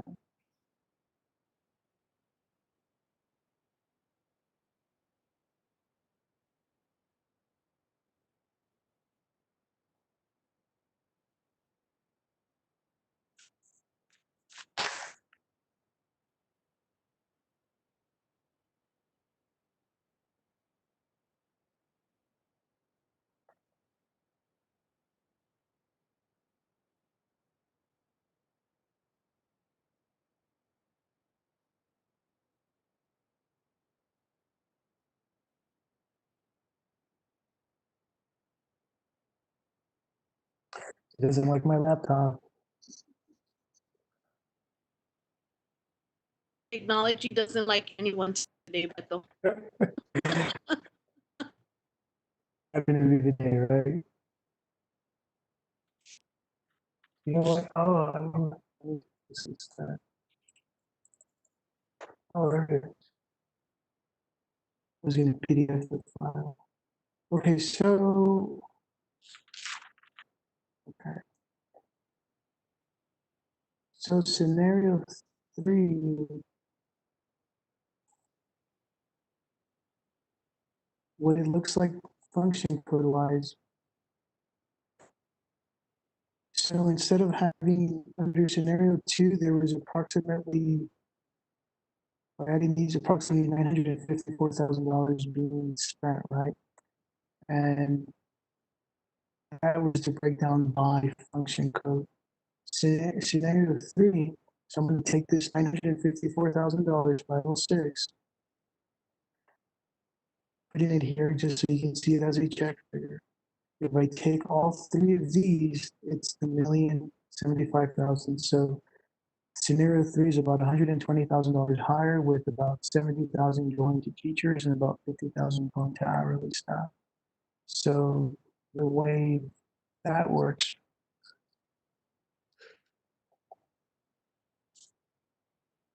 so your budget by function code would be these.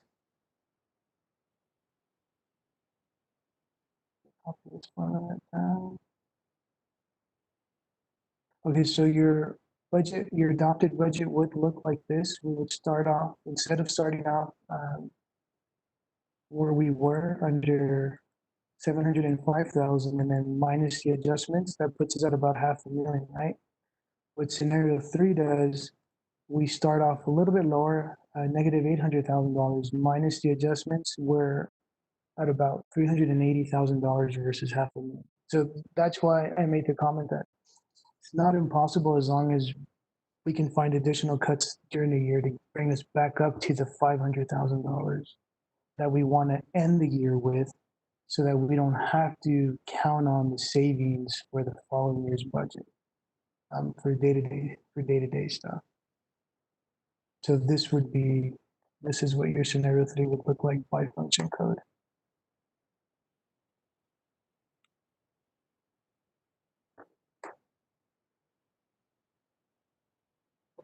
Mr. Rivas and Ms. Cruz, okay, so I guess what the question would be, where exactly were how would the pay scales look like? So that's what I was working on right now, Mr. Chavez. We're looking at a starting pay of 52,000 to, that will put us right with Anthony. Um,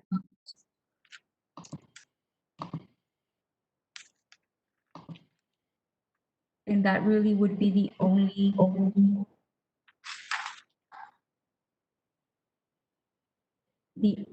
step that would change, because we can keep the only step that would 5, 10, 15, 20, and 25, and we can just adjust that 0 to 5 range to make us more competitive at that range. Okay, and okay, and to do the what Mr. Madrid said later on, to be just in the top 5, which I see scenario 3, that would just require raising 0 to 5, and I guess 5% salary.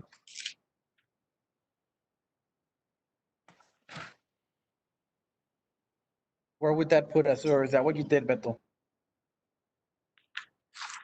What scenario, what was the $70,000, Blanca? What scenario was that? Beto worked on number 1, on page number 1.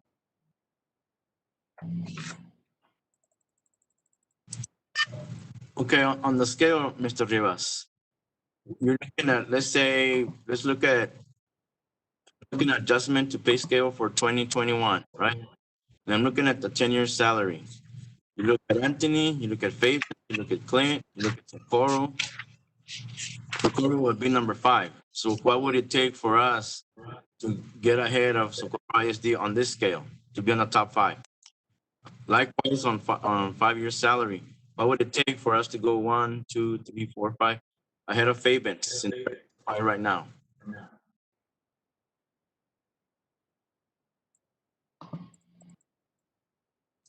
And then on the first one, I know that Ms. Blanca Cruz is saying 52,000, but if you go top 5, we're looking at maybe 51,500. Yeah, round it off 5,200, but to be on the top 5 on each level,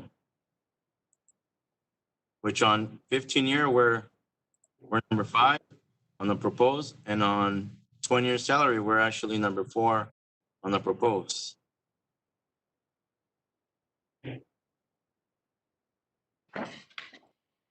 On that one, we're looking at about a 7% increase at the 0 step. It will require a little bit more of a data analysis to be able to give you a definite, as far as an equity adjustment is concerned. I do know that, for example, this year, being that we do have excess teachers, we will probably not be hiring new teachers off of this pay scale. So I just wanted also to make a note on that as well. But in order for me to be able to give you that information, I do need to look at some more data. Well, you see, I do appreciate, I know that we had this meeting last week and we talked about this and we said, take the time that you need, bring back up a proposal. Again, I'm stay, how can I put it? I'm glad that y'all jumped on it and brought us something. And that's something to start off with. I'm not sure, again, my colleagues, the rest of the board, how do they feel? But I still, if we leave it at this, I think we need to come back down the road with a different proposal. And again, looking at our financials in the long run and all that.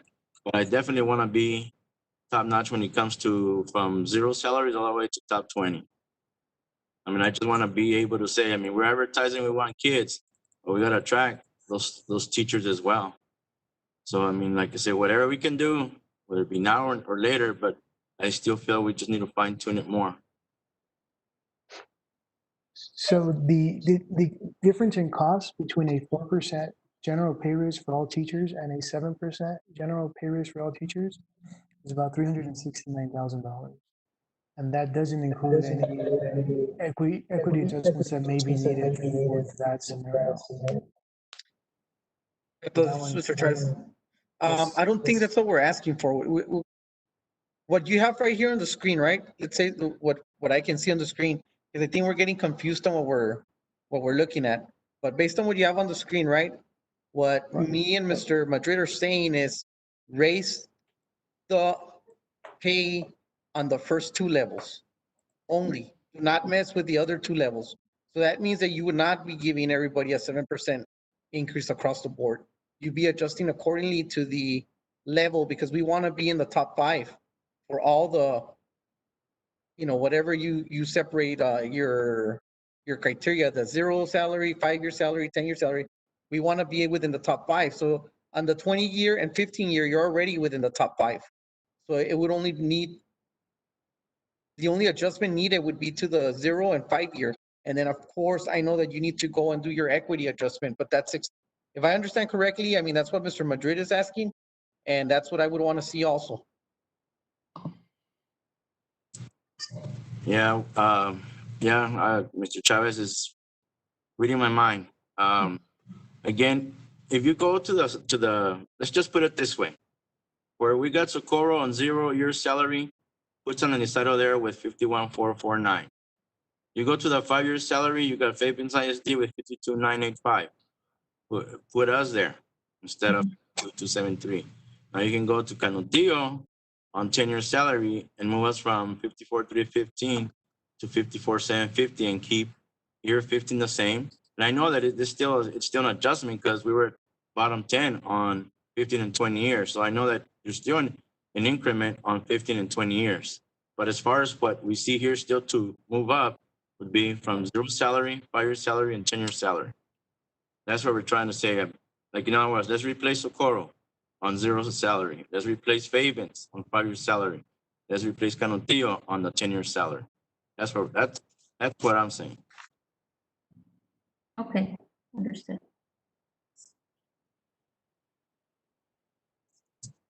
Now with that being said, again, I don't know what that will do to all the general fund and savings, and we have to do cuts and this and that.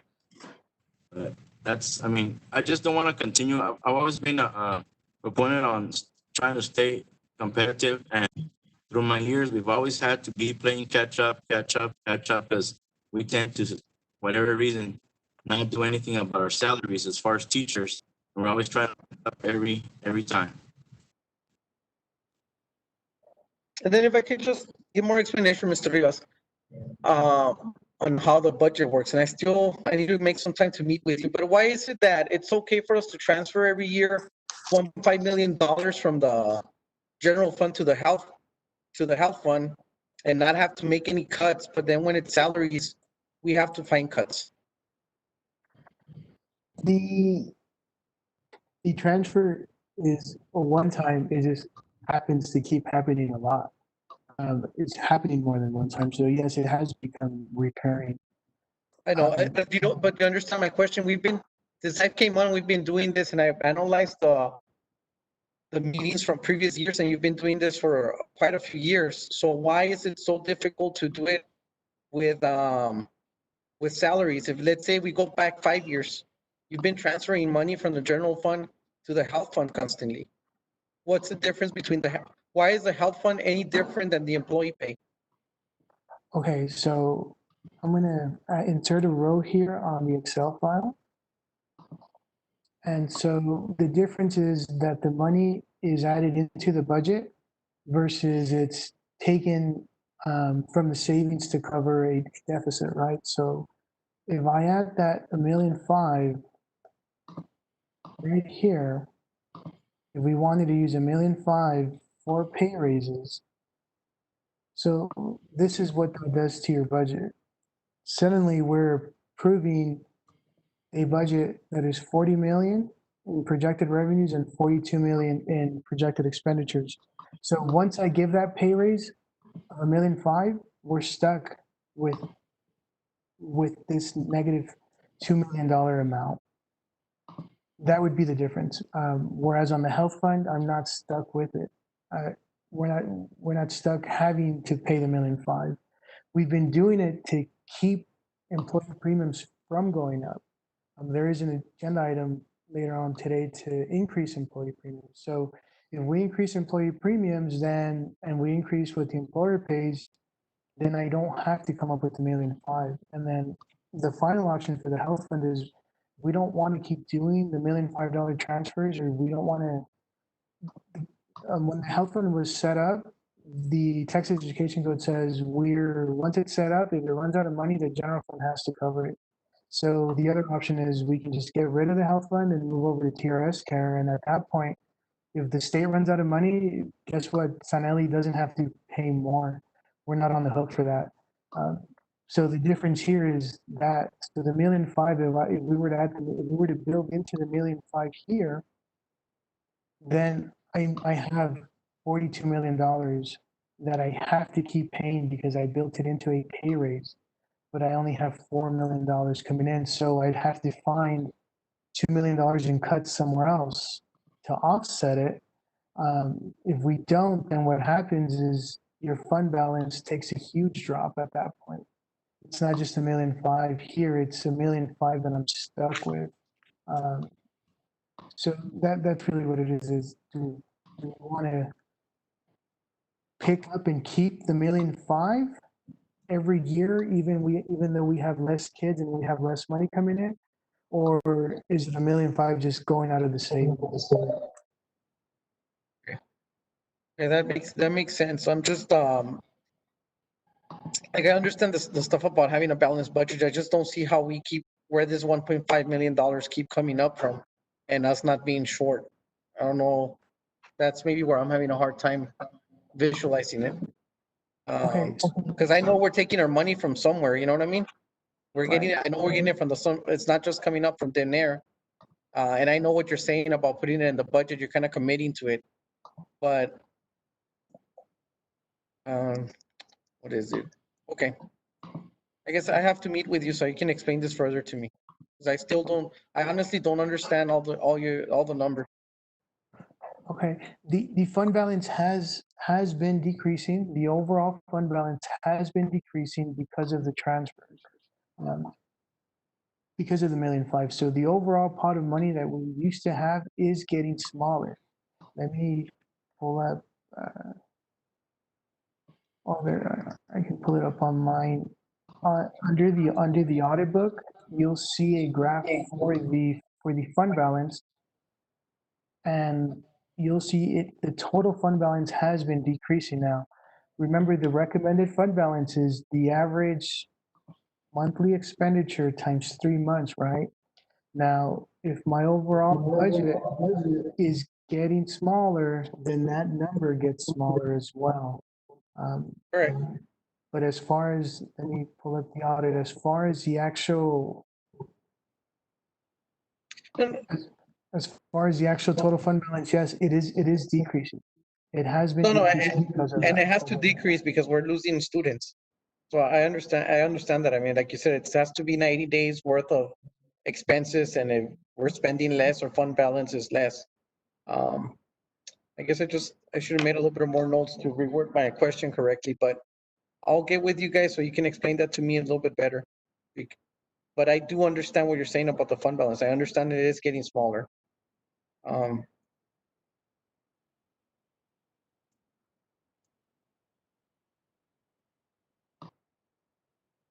There's a graph every year in the audit, and it kind of shows where it's been. Okay, there it is.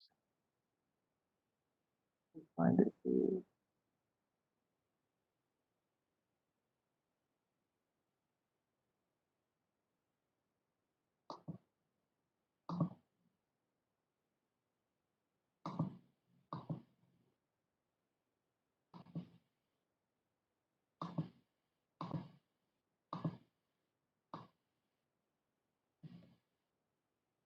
Okay, so here's the overall graph for the fund balance.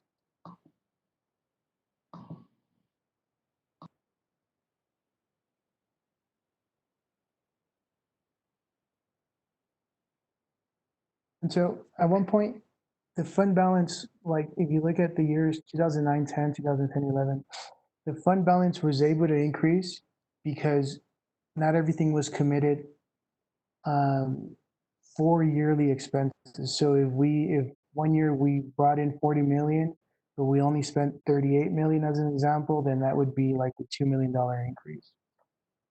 So the first few years, the point of this was to build up a fund balance because there was none in 2008 and 2009. As you can see, there was no excess money. That's kind of the situation Fabens is right now. When you don't have excess money, which is the fund balance is kind of tied to your cash flow, then you're in trouble because you can't make payroll. The state funds districts, they don't give us the full amount on day one. They spread it out throughout the year. So there's 2 months, the month of August and the month of April, where we do not get any state aid. So if you don't have any fund balance and you're not getting any state aid, then you can't run your payrolls, can't pay your bills. And then if you can see here, once we hit the $12 million mark, here's where you see it starting to kind of go up, kind of go down. This is where we were way above the 3 months that we needed. And so we were able to transfer that $1.5 million, and we were able to have all those resolutions to commit fund balance. And there were really 5 that were passed because we had the surplus fund balance. Now, at one point, then we just began losing too many students too quickly, and then that's where you see the fund balance decreasing. And so, yes, the $1.5 million is going to further decrease it. But if we increase the employer share and the employee share, then hopefully we don't have to pull that $1.5 million out, right? And then we stay stable. If we commit the $1.5 million to the budget, then that's going to be a decrease. And because it's committed, then it's going to continue to be a decrease because it's committed. So this kind of shows what's happened with the fund balance. And eventually, yes, it can run out, just like it did back in 2008. Okay. Thank you, Mr. Rivas. That makes it a little bit better for me to understand how that works. And Horacio, I don't know if I'm able to share my screen to show them the new pay scale with the changes.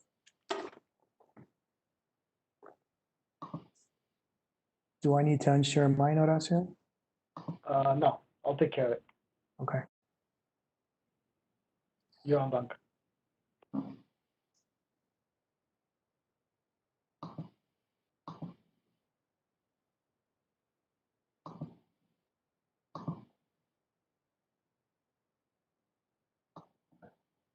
Okay, so actually, when we talked about being equal or I guess on top of Fabens, we discussed the $52,000 at the 0 step.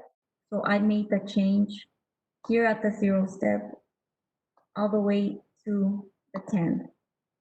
So you'll see just for visual right here, that would put us right with Anthony. So right there, number 5. Then the second one from 1 through 5 years of experience, we would be right there with Fabens. And then at the 10-year mark, we are right there with Canutillo. So is that what the board was wanting to see as far as the pay scale? Yes, this is Fernie. The only thing, again, I'm looking at your scale on year 15 and 20. Yes. Went up higher, it went to number 3. We can keep that at number 5 at 56,865. No, that would be, I'm gonna put it, that would throw off from the 10 to the 15. But I was thinking of leaving it at the 56,865 for the 15 years. Okay. 59,415 for the 20 years. I don't know if that would be doable, or that would be where a teacher from 10 to 15 would not get a jump. I don't know how that would work.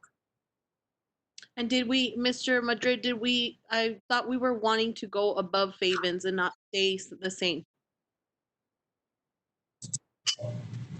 Again, yes, that was the main goal, but in talking, more dialogue was taking place. We discussed about just being on top 5, and on the proposal that they gave us on the presentation, they had us at Well, we would have to be 1, 2, 3, 4. We're at number 5 on the 15 years at 56,865. In the year 20, right now on the proposal, we're at number 4. So we're still on the top 5 on those two.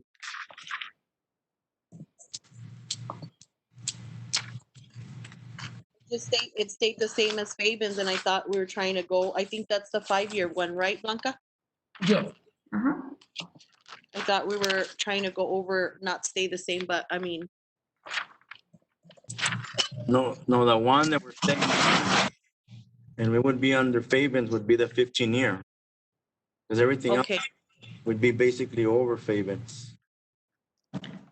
Just want to remind people that the other districts haven't done their budget and pay raises or anything, and who knows where we're going to end up with. And that's understandable. But at the same time, if we don't do nothing ourselves and we just wait for them to do it and wait till next year to try to catch up, we're gonna be in the same boat. I understand. I just want to remind people. So yeah, I mean, if it's doable again and it's okay with it, I'll even throw it as a motion. But I would want to be in the top 5 on each category, from 0 to 20 years. Right. It's only up for discussion, so. Anything else to discuss? This is only for discussion. It says all there for board action as well. There's a board action on. This is only discussion. This is discussion on proposed action. It's item 4C. He's talking about G. Are you talking about G, Mr. Madrid? But we're not Yes. there yet. We're still on item 4C. Really? Yes, sir. Everybody jumped it. But we're still on Okay. item 4C. So we're up to discussion. Can we proceed with item 4D? Yes, ma'am. Thank you. Okay. We're already at G, Ms. Licon. No, we jumped a lot of them. No, I know. I just think mentally we're already on G. Oh, you're mentally, okay. Well, let me bring you all back to item 4D. Well, that's because that's where the presentation took us. Okay, yes, it did. That's what you So, Madrid. so let's come back to 4D. And if there's no further discussion, may we proceed to 4D? Okay. Yes. 4D, public hearing on proposed budget and proposed tax rate for 2020-2021 school year. This is page 79 in our board book, and presenter is Mr. Norberto Rivas, Chief Financial Officer. Mr. Good evening. Rivas, Yes, thank you. thank you. Board President Lincoln. The purpose of this item, because the notice did go in the West Texas Courier, the purpose of this agenda item is to allow for public input on the budget and the proposed tax rate. Typically, when we're in the boardroom, I just kind of look back to see if anybody's there, but I can't do that here. So I will ask Ms. Christine Cuevas or Mr. Horacio Hernandez if anybody's online wanting to comment on it. This would be the opportunity. I haven't received anything, Mr. Rivas. I haven't received anything. Then that concludes this agenda item. Board Okay, President Lincoln. thank you, Mr. Rivas. Item 4E, consider impossible board action to approve new projects to be funded from remaining Series 2015 bond proceeds, page 8 in our board book. Presenter, Mr. Norberto Rivas, Chief Financial Officer. Thank you, Board President Lincoln. So at the budget, for the budget workshop, we included all the projects that we identified. There was a note there because the total cost of all 28 projects was about $3.3 million. We only have about $1.4 million left in bond fund. So we cannot afford everything. One of the questions was, how would we rank them in terms of priority? And we pretty much took whatever could be afforded. And you'll see that that's a listing of 17 projects, comes in at about $1.4 million. I do have a note on the memo that this list is not final. The board, because the board is the governing body that put the bond proposition up for voter approval. The board has final say on these projects. The board has the right to add any additional projects and or remove any of the projects that we are presenting. If the board approves this group, then you'll see them on your monthly bond update as labeled as group number 8.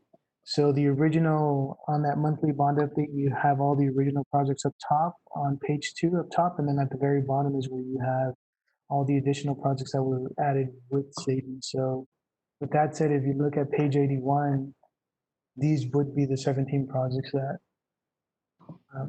we have identified to be under about the $1.4 million. This is pre-procurement, pre-solicitation phase. So if costs go up, then we may not be able to afford all of these. But at the same time, if contractors are hungry for work because of the economy, then they may come in cheaper just to kind of maintain their cash flow and keep their employees employed. So with that said, we're here to answer any questions, Mr. Martinez and myself, regarding these 17 projects. I have a, this is Ms. Garcia, I'm sorry. I have a question. I had, and I don't know if the rest of my colleagues agree, but I had once commented about a concession stand for our kids inside the cafeteria. And the reason that I had asked for that is because every year our kids, they sell concessions right there in the cafeteria on tables, you know, and they have the plugs on the floor. I know that we tried to take care of some of that stuff where the plugs weren't working, trying to set them up in a corner, what have you. But I think, you know, they deserve it. They work hard all year for concessions there, from basketball season to volleyball season. All our classes, freshmen through senior class, they do go and you know, they work hard for it. And I just think, you know, our students deserve and our constituents deserve to see where their money is going. And I know we can change these, and I wanted to, you know, kind of implore the board just to think about it. I think they deserve it, and I think we need it. Another thing real quick was some of the volleyball coaches had mentioned getting some sand for volleyball pit.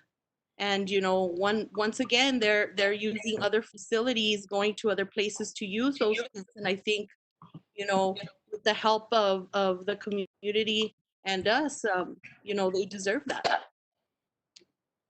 I just wanted to bring that to y'all and see what you thought.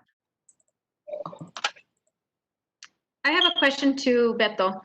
I remember at the budget workshop, Ms. Jaques had asked if you all can do it. What's needed the most prioritized? Is this list prioritized? Yes, it is. What we need the most? Okay, so I just wanted to make sure. Mr. Martinez, is there anything you want to add on that? No, sir, that is correct. That list is prioritized.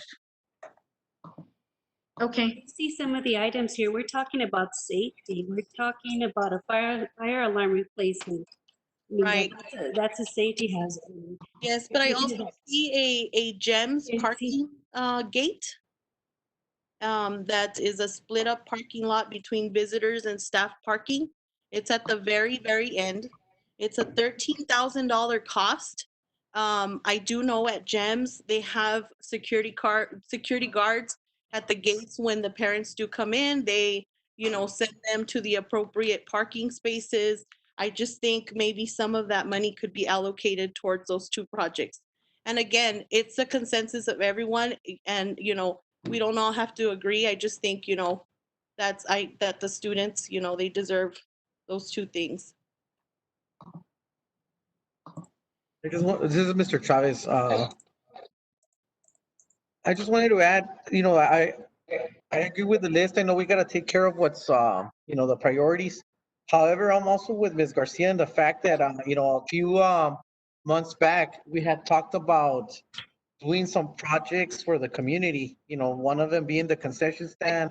Somebody has also brought up the fact that, we would look into doing something to, like a memorial for our athletes, the guys that have achieved state championships or whatever, or even our students that, have achieved something great or something next that makes them an example for the community. And we never got to talking about that. Nobody ever came back. Well, I mean, I know it doesn't have to do with this list, but I just don't want you guys to forget about that. I want to make sure that there's a plan for when we come back, and have something to show our community that we are listening to them, that we do care about them. Because at the end of the day, all this bond project is paid by our community. And one of the things that I was going to bring up, I keep seeing that we keep replacing our roofs. Is there a problem with the contractors, or I mean, is there anything else that we can do to reduce the amount that we're spending on I guess repairing our roofs? It seems to be a constant item that shows up in our. It's always constant. Good evening, Board Chair, Ms. Licon, members of the board, and Dr. Mesa Chavez. As far as with the roof replacements, we have been working on replacing asphalt roofing systems that are aged and are starting to leak. And those are the ones that you see continuously, and the ones that you have seen on the bond update. Now, this one that we list here, as far as the San Rosario High School, that is the old field house, and that's a shingle roof that has never been replaced since that field house was built.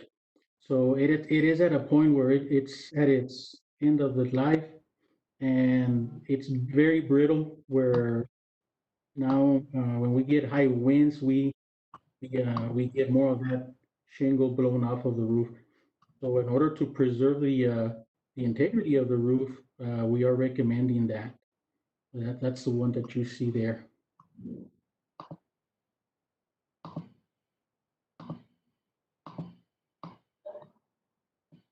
Is there a possibility that we don't have to approve this and can come back to it after further discussion?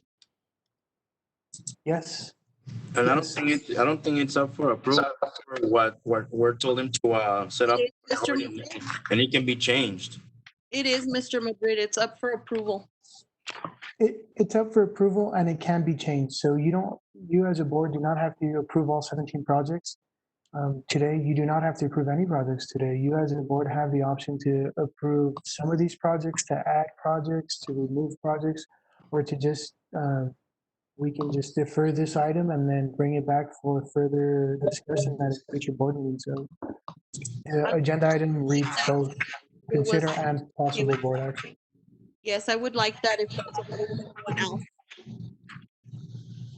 Well, I was going to ask you another question before we bring it back for a discussion. So I agree. I mean, some of this stuff is important, and some of this stuff is, like the fire alarms are important. But I was going to ask you, reference item 11. There's a parenthesis says that depending on the scope of work and cost, that this may be funded with other funds.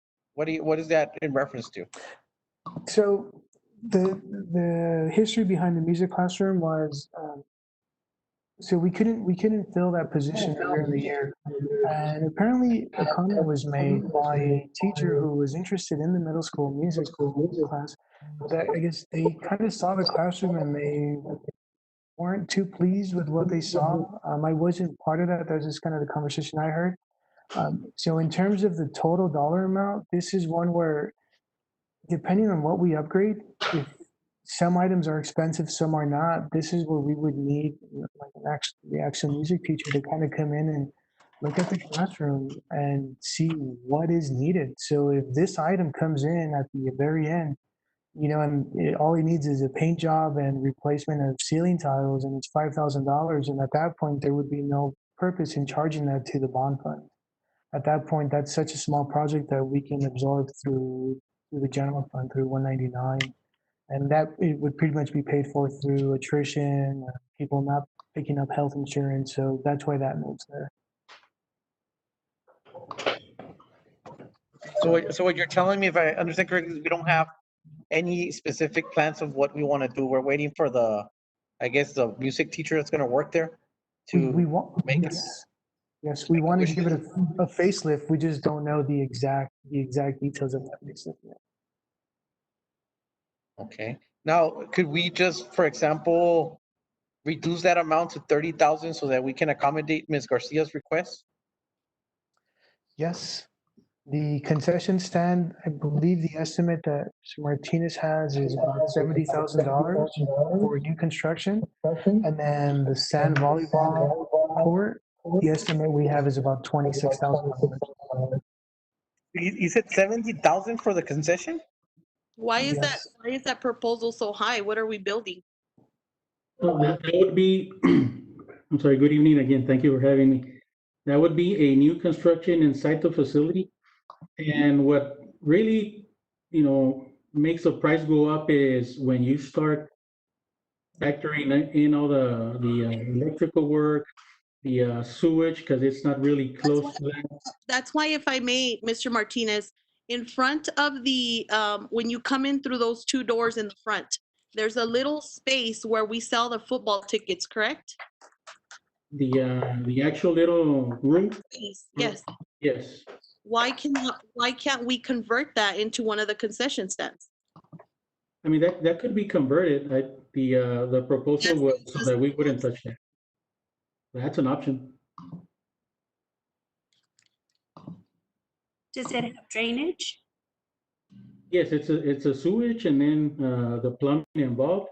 And then we have to make sure that we outfit it correctly with the electrical so that you don't have any issues with the appliances that you're running and all that. Now, the room that Mrs. Garcia is saying, that would require also cutting the concrete wall so that we can install a roll-up gate so that you can close that gate at the end of the, when you finish selling. You know that? Kind of like the one that's in the snack bar across from where that room is, the snack bar for the cafeteria. That gate. And outfitting it with all that, I'm thinking that would probably be a good 45,000 with utilizing that room. Thank you, Mr. Martinez. Yes, ma'am. Question. Ms. Fernie. So I'm looking at the, again, and I have 1, 2, 3, 4 with the HVACs. Why are we needing to change these? I mean, right now I'm in Excel and I'm freezing here. So I don't know why we're even putting Excel that we need HVAC replacements. I mean, I'm not sure what the reason being. Maybe they have a lifespan of 7 years. I don't know. But I mean, like I said, I'm very comfortable here in Excel right now with the HVAC that we have here. Yes, sir. And the recommendation for the changeouts for Borrego, Excel, and Central is because these units are at the end of their life expectancy. An HVAC unit, is supposed to last you about 15 to 20 years. The Excel units are in the 20 years. Central is 18 years, and the Borrego units are 19 years. So we're right at the end of the life expectancy. We do find ourselves having to make constant repairs, and of course, when a unit comes down, we expedite and try to expedite the parts. But the older the units, the harder it is to get parts sometimes, and that of course delays us getting the units back up. So sometimes the comfort level is not there, and the older they get, the more expensive it gets to repair them. I have a question, Ms. Let me just make a comment real quick to your comment, Mr. Martinez.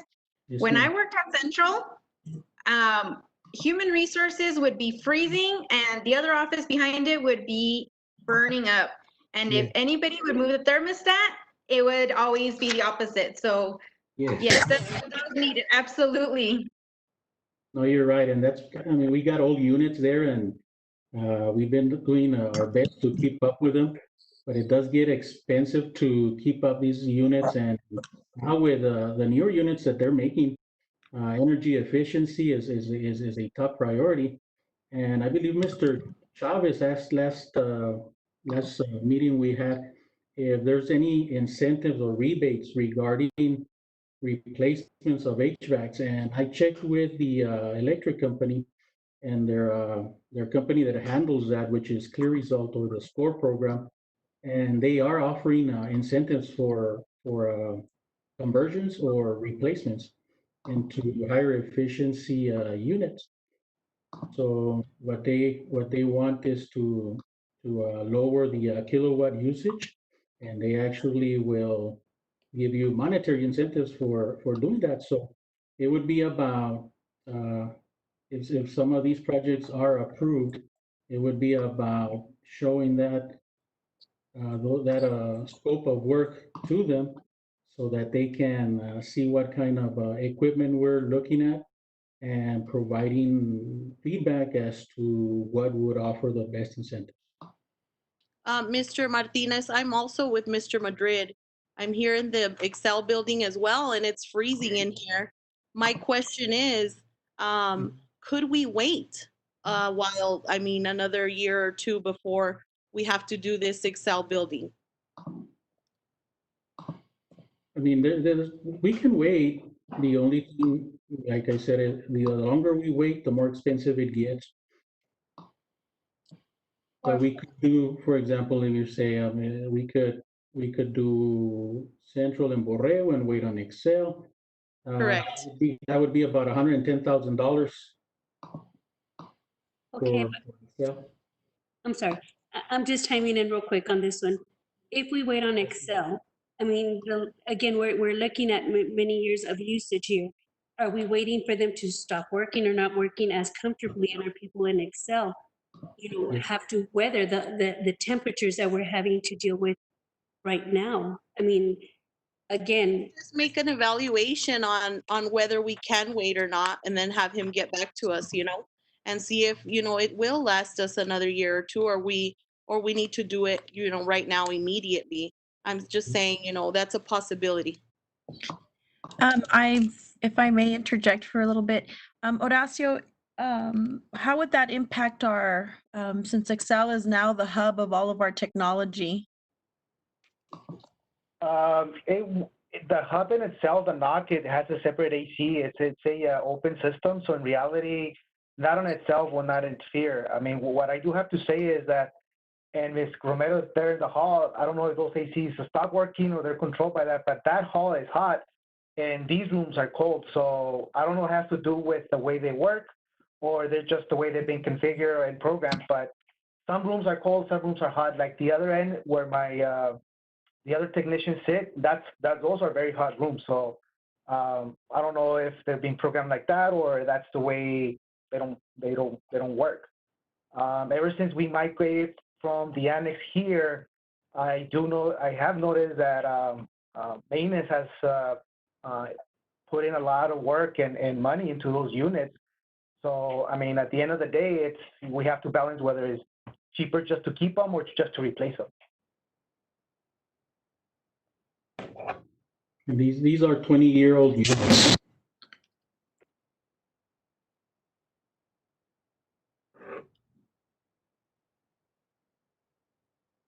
This is Mr. Chavez. No, I agree with you guys. I mean, I'm glad that you guys did the prioritizing for us. All I'm asking is, that we don't forget about some of the other stuff that we want to do. I agree with you guys with the HVAC. I mean, with all the new electronics that we're buying, I know the computers have to stay cool and in order for them to function properly. And also, we don't want the kids to be, going through hot summers or, any discomfort. But I do ask that, you please take into consideration what some of the stuff that we want and have a plan for us to get to what we want or some of the stuff that we want. I know we can't, there's a whole bunch of wants and we can't get everything, but, at least don't forget about what we ask. I have a question real quick. Items 12, 13, and 14, new computer labs for Zambrano, Lacon, and Borrego. What does that entail? What renovations or what's going to be done to those computer labs? Okay, so in those computer labs, you need to install what they call drops for each of the computers. So it entails some electrical work and then some IT work as far as a contractor coming and installing all those drops. Now I know that there's specialized equipment as well that is needed to have a fully functional computer lab.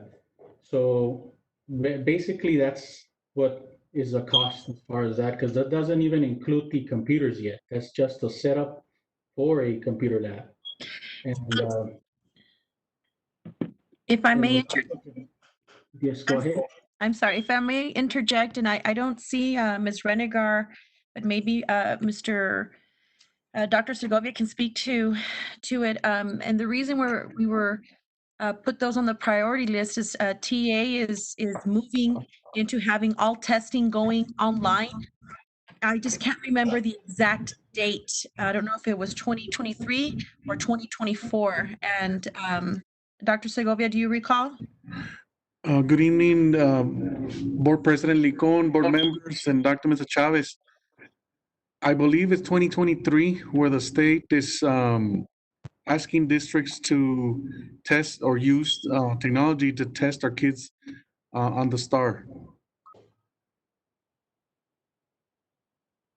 Online, yes, online, sorry.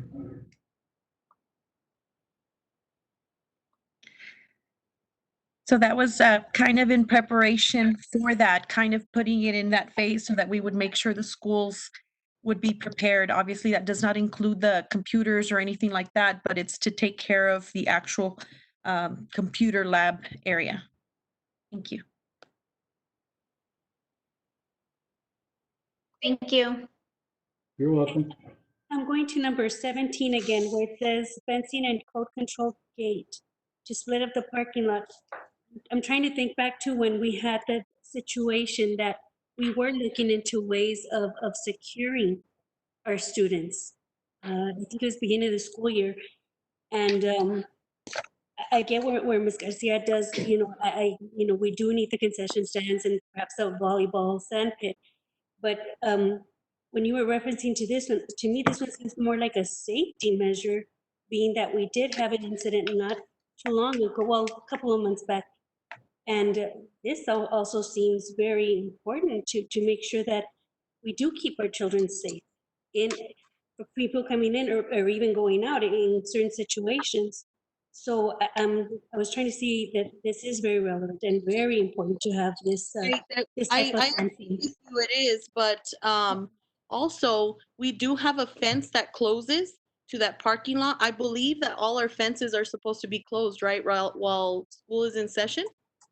Yes, and the intent for that gate, or it's either a gate or fence panels. Because once you go into that gated parking lot, which would be considered the teacher parking lot, there really is no other gates that will prevent someone from accessing the back of gyms. So the intent of either adding panel gates, panel fence sections to close out the back, of course, keeping the fire drills and all that in mind, which we would have to add extra exit gates. The intent is to make people or visitors that actually make it through the back is for them to actually go through the front, which is our one main entry gate, which is part of our secure perimeter.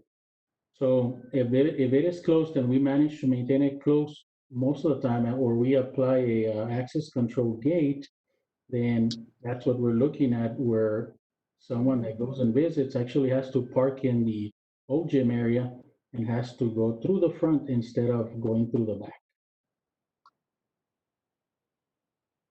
Thank you. Right, and I do see that. I just think that we shouldn't forget that, our students also need things and we need to show our community what we're doing. And also a concession stand is a safety measure. You know, our kids don't have the appropriate wash stations when they're doing concession stand. They don't have the appropriate electrical equipment. I've been in there myself where I'm working concession and the cord is under a cooler with water, and they have it's not safe. Also, we can have you know, an accident. So we do need to think about that, you know, their safety.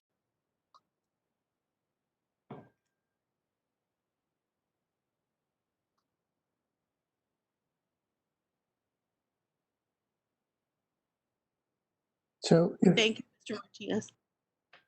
No, thank you. if I may, I guess come back to this listing, would the board want us to add, I guess, bring back the entire listing again? Because I know like the memorial project, we don't have a cost associated for that. So I'm not sure how much it would be. We would need to factor that in. So I guess does the board want us to come back with the listing for a future month? Well, me specifically, Mr. Rivas, this is Mr. Chavez. I would want to see if this is for future projects. I know that some of these projects are real expensive, and I know you guys did your due diligence on giving us this list. But I would ask that you come back with a plan to do the other stuff that we're asking, whether that be, because there's a lot of other stuff that needs to be done and that we would like to get done. I don't know, you mentioned that we're almost done with our bonds as of this year, right? With the IFA bond, the one in 199, yes. Yes. So I don't Next year know, would be the maybe last one. next year would be the last year. So I don't know, maybe for that in the future, but I just don't want it to be forgotten.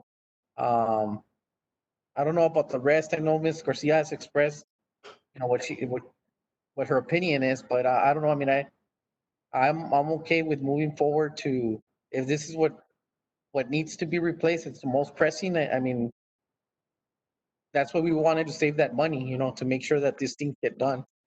But, I don't know what the other board members are. Everybody has expressed their opinion as to what they think.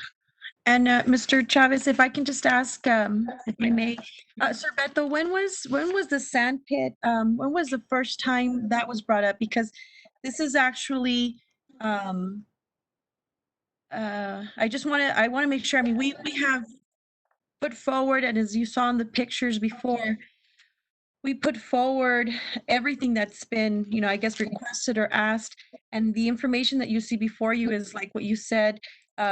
It was prioritized. We just want to know how to proceed, like to bring it back, or how do we, because we didn't forget about the concession stand either. It is listed. It was brought as, from the last workshop forward as well.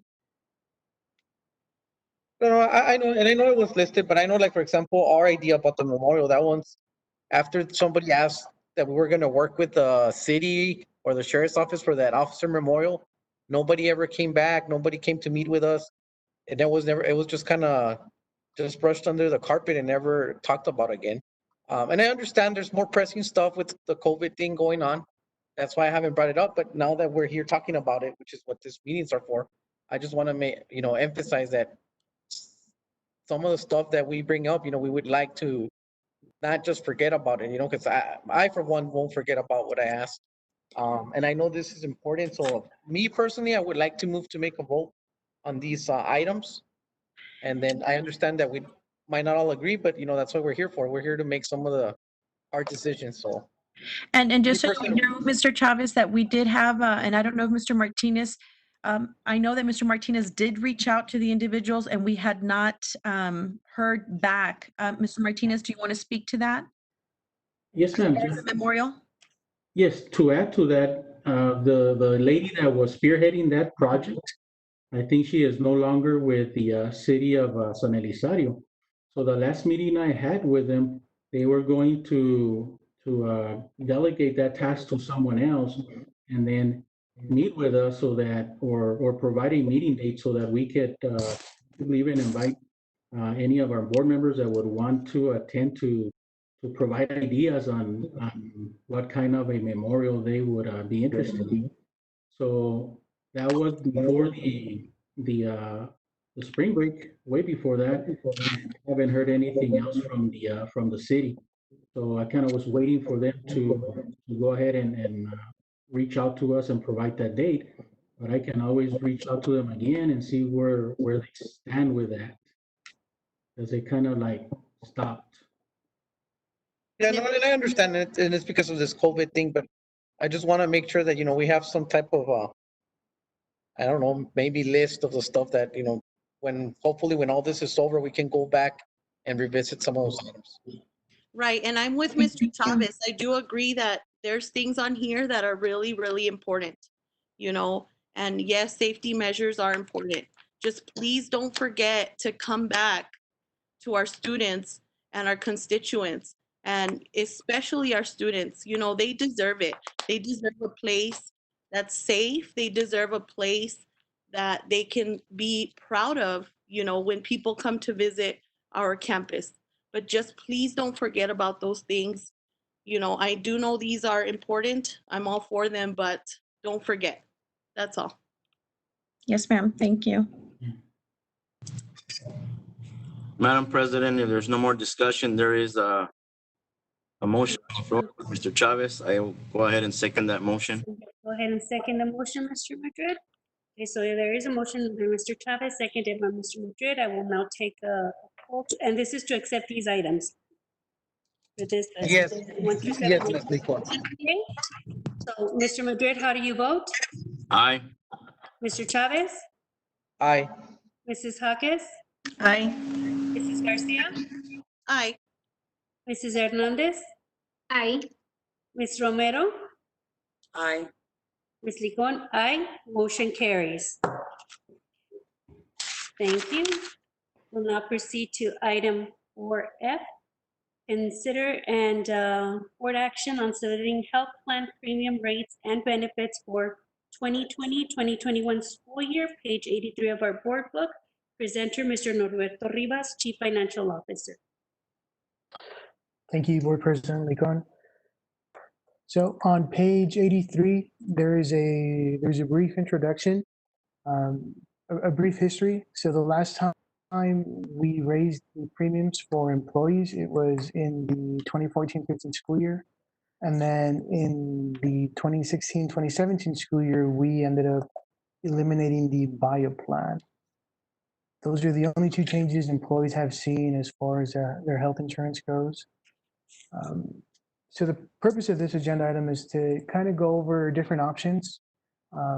There's actually 4 options on the table. I just noted the typo on the memo. Originally, we had 2 options, and then we added 2 more options. So there's a total of 4 options. These are dependent on, or they are modeled based on the recommendation of increasing the employer health contribution from $500 a month to $550 a month. So you'll see 4 options, options A, B, C, and D. And something about them is this concept called rebalancing. So for example, if funding for both an employee and the employer is $1 amount, but the employee and the spouse is less than that, then we're underfunding one category compared to the other category. So this rebalancing effect is kind of factored in. We do have, I hope he's on the line, Mr. Randy McGraw. He's our health fund consultant, and he's gonna kind of guide you all through the tables. So, Mr. McGraw, are you online?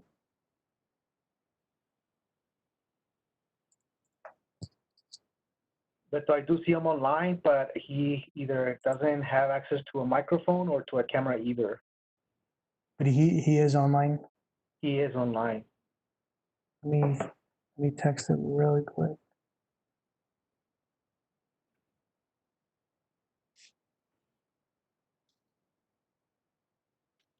So I just texted him while he logs on. What you'll see on page 85. Oh, so something else to mention at the top of page 84. You see a paragraph regarding the award that was previously made for Aetna. So previously we only had 2 categories. We had just the open access for both the consumer driven plan and the core plan. So by approving Aetna, they have a different network. It's called the ACO network. So what you'll see in the options presented is actually 4 plans now. We'll have the ACO for both the consumer driven and the core, and then we'll have the open access. Horacio, he just replied, he said he was on mute. He dialed in 494-3051. Got it. And then so our current tables all begin on page 85. These are our current rates right now, and then the options to be presented will begin on page 86.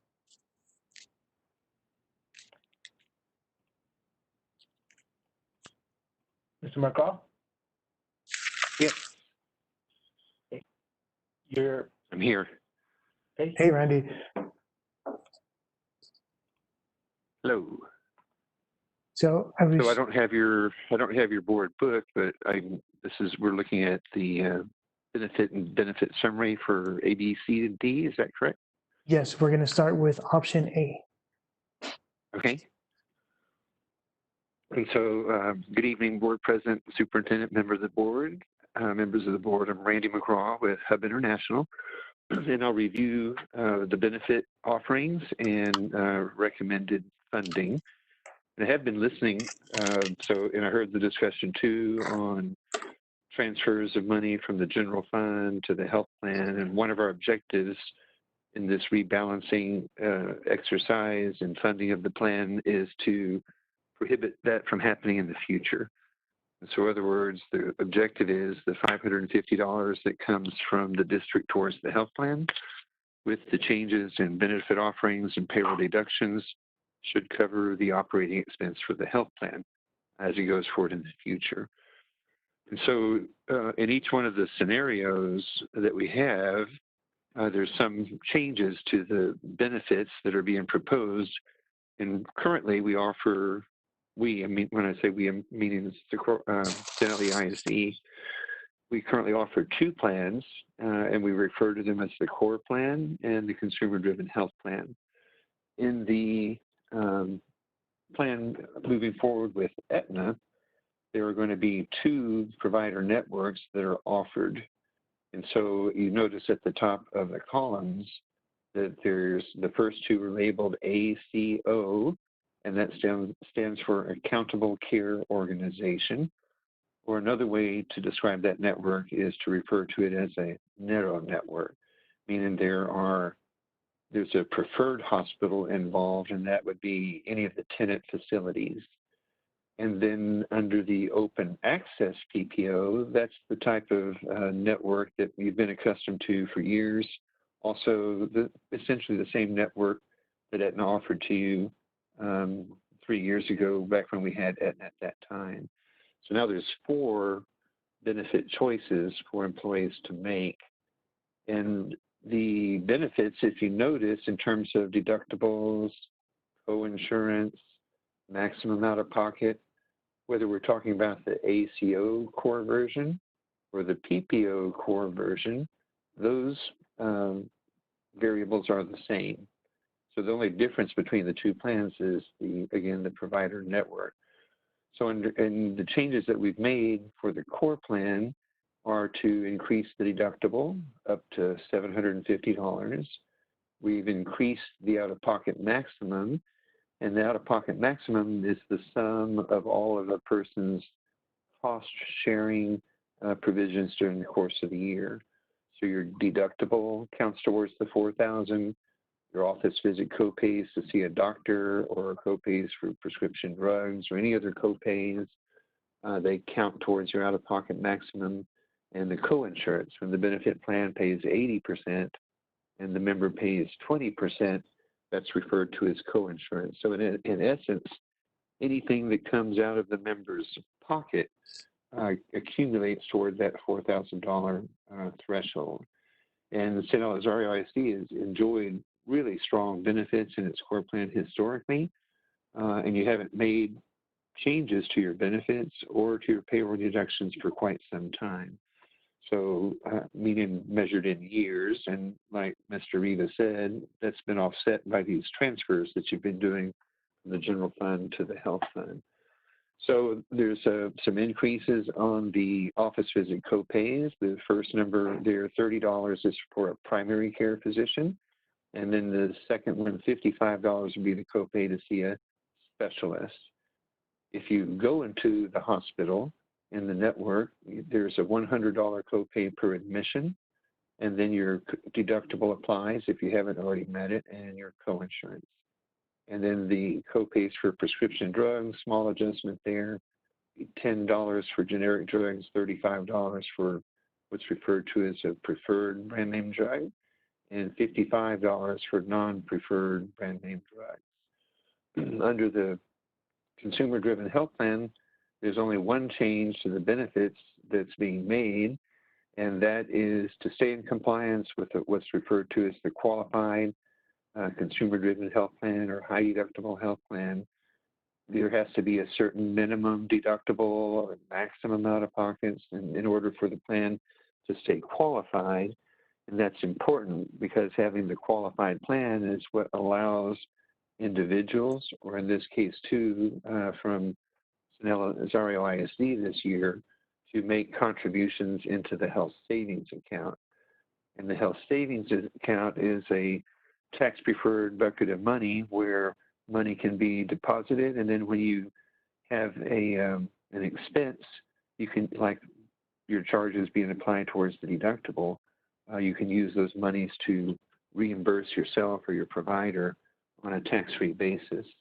And so that's the deductible under the plan had to increase from $2,700 to $2,800, so a $100 increase in order to keep the plan qualified going forward.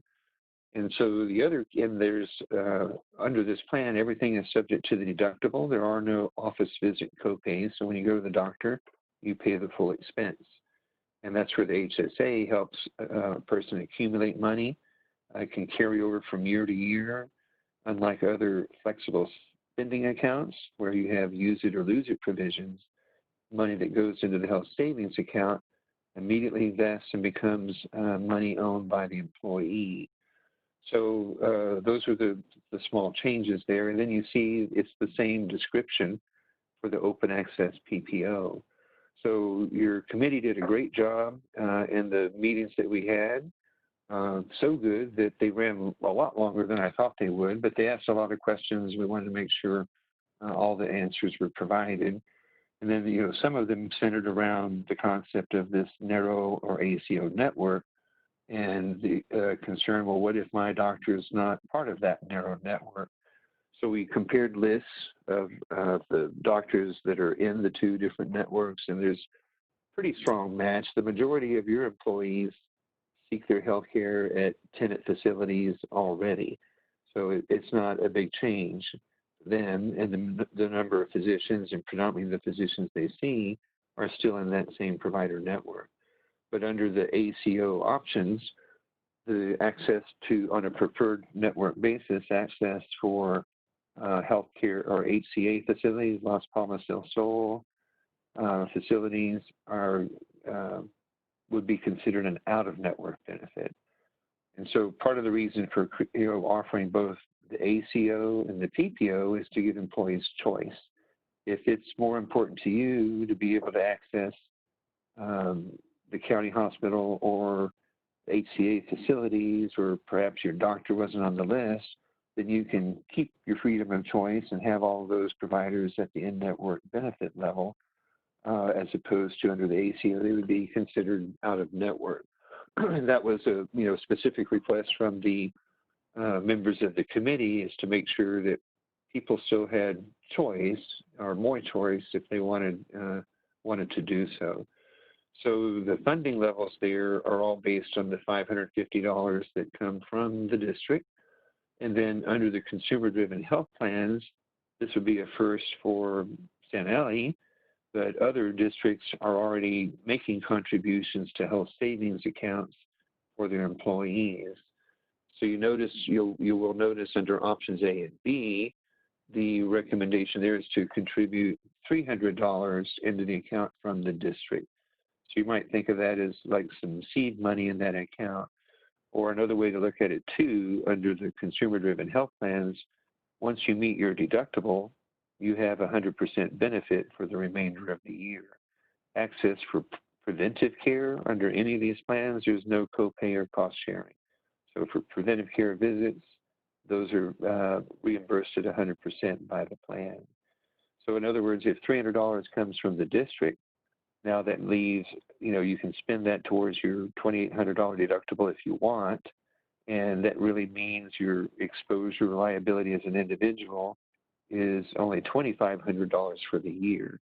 Last year, it was a $2,700 deductible, no money coming in from the district. So, the net impact there is the most it would cost a member would be $2,700. So with the health savings account contribution, the consumer-driven health plan actually becomes better than it was before because of the district helping employees get into the habit of setting money aside into their health saving account. And again, so if I'm there and you put $300 in my account and I never have a claim, and then next year you do the same, I've still got the $300 from this year, the $300 from next year.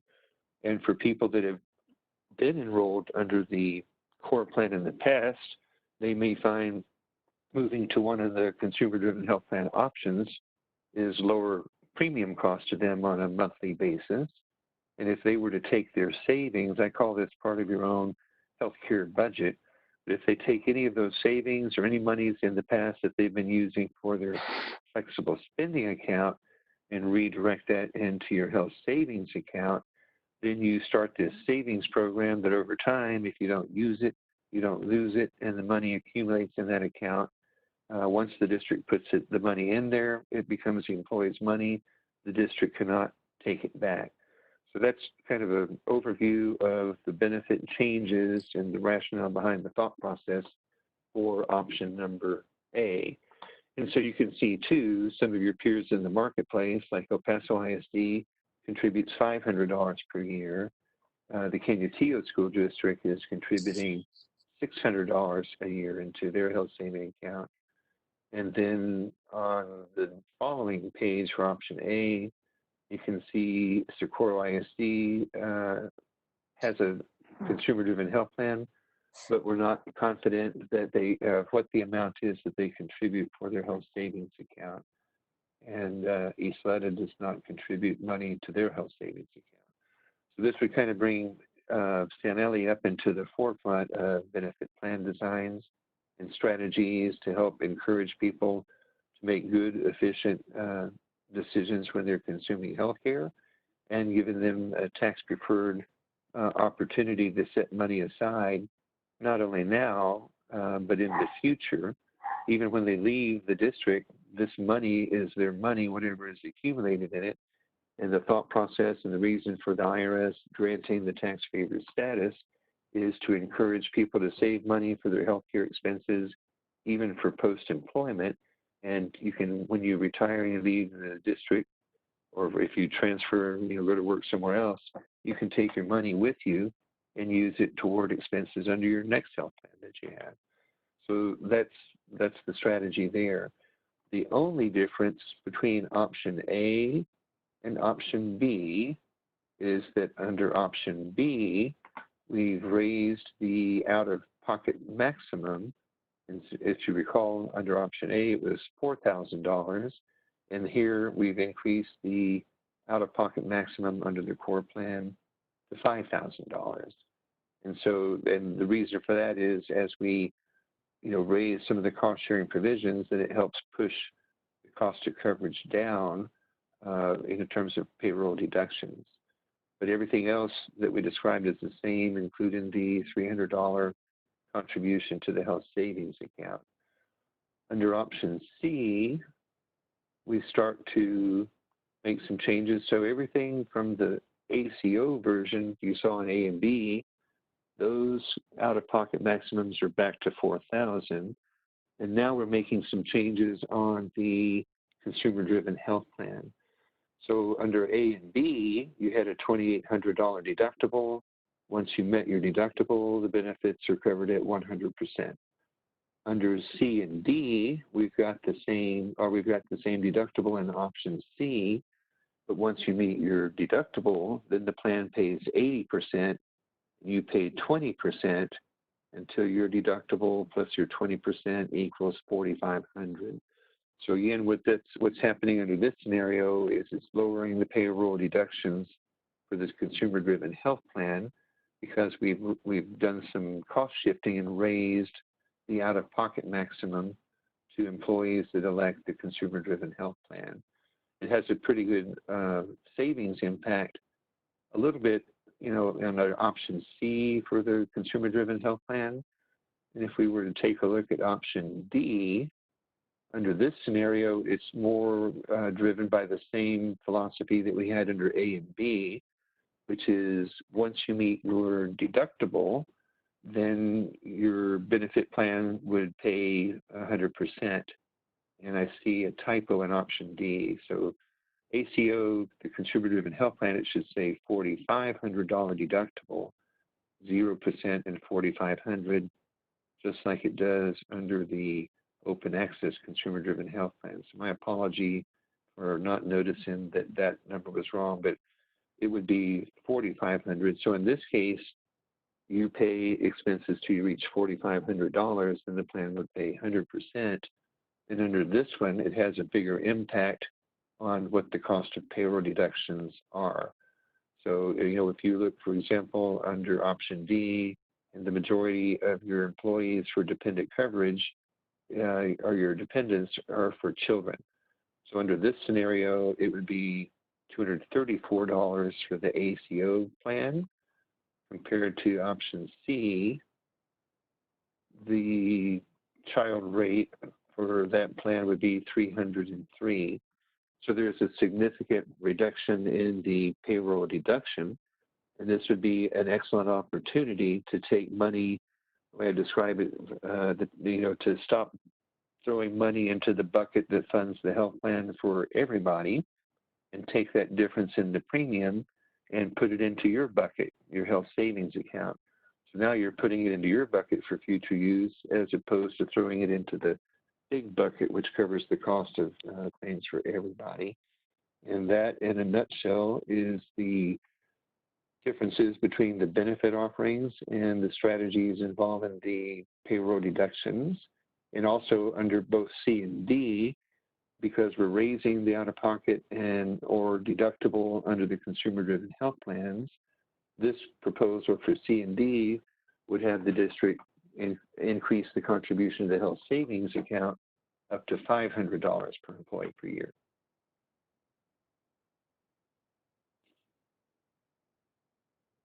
And I'd be happy to answer any questions or provide extra explanation if you like.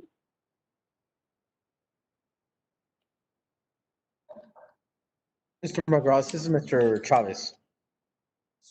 I just have a question for you real quick. So on option D, because I have been examining these proposals or options for a while now. So you're saying that on option D, there is definitely a typo on both the in-network deductible and the max out-of-pocket. Correct. For the consumer-driven health plan, it should read the same way it does for open access consumer-driven health plan. So it should be 4,500, 0, 4,500. Okay.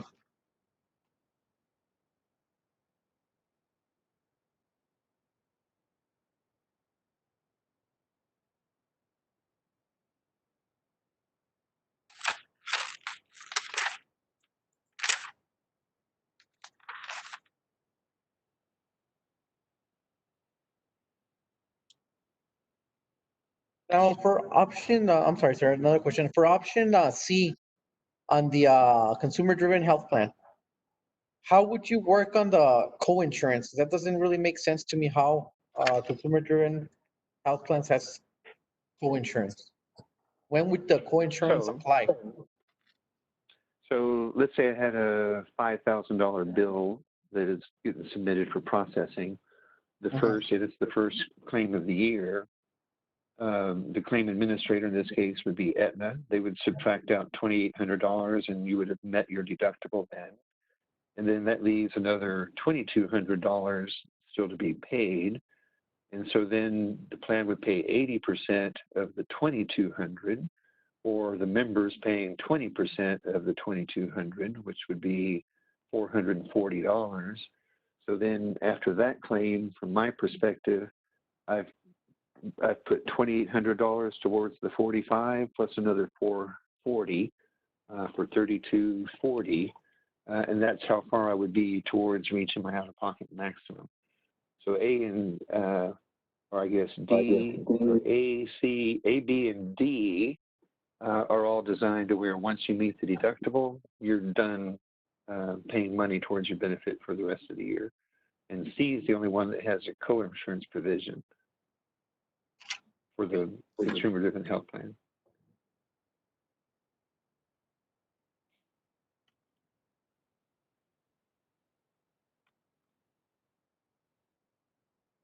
Now, on Plan D, if we were to drop, just on Plan D, going to Plan D, if we were to drop the deductible for the ACO consumer-driven health plan to $2,800 and then leave the maximum out-of-pocket at $4,500, what would that look like? Would you be able to do that? It would take some math, but I can give you an estimate. So we're going to keep the deductibles where they are and lower the out-of-pocket by how much? No, not the out-of-pocket. So just the only change that I would ask to factor in the price would be drop the deductible for the ACO's consumer-driven health plan. So you say right now it's $4,500, right? If we drop that out of the whole table, if we just drop that number to $2,800, what would that look like? It would look like option A in terms of, or either option A or option B in terms of the rate, because that would be a $2,800 deductible, 100% benefit thereafter. Okay. And then your out-of-pocket would be $2,800. $2,800. Okay. Okay, get it. I didn't have to estimate that. No, I got confused. Sorry. It's easy to get confused. That's how I did the typo in number D, and I apologize.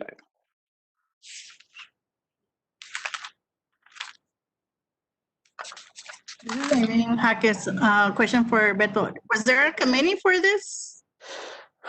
For the increase for the revised rates, no. For the approval of the TPA for Aetna, yes. On this one, the hard part about having a committee on new rates is that everybody on the committee, they know who their doctor is, they know if they're in network.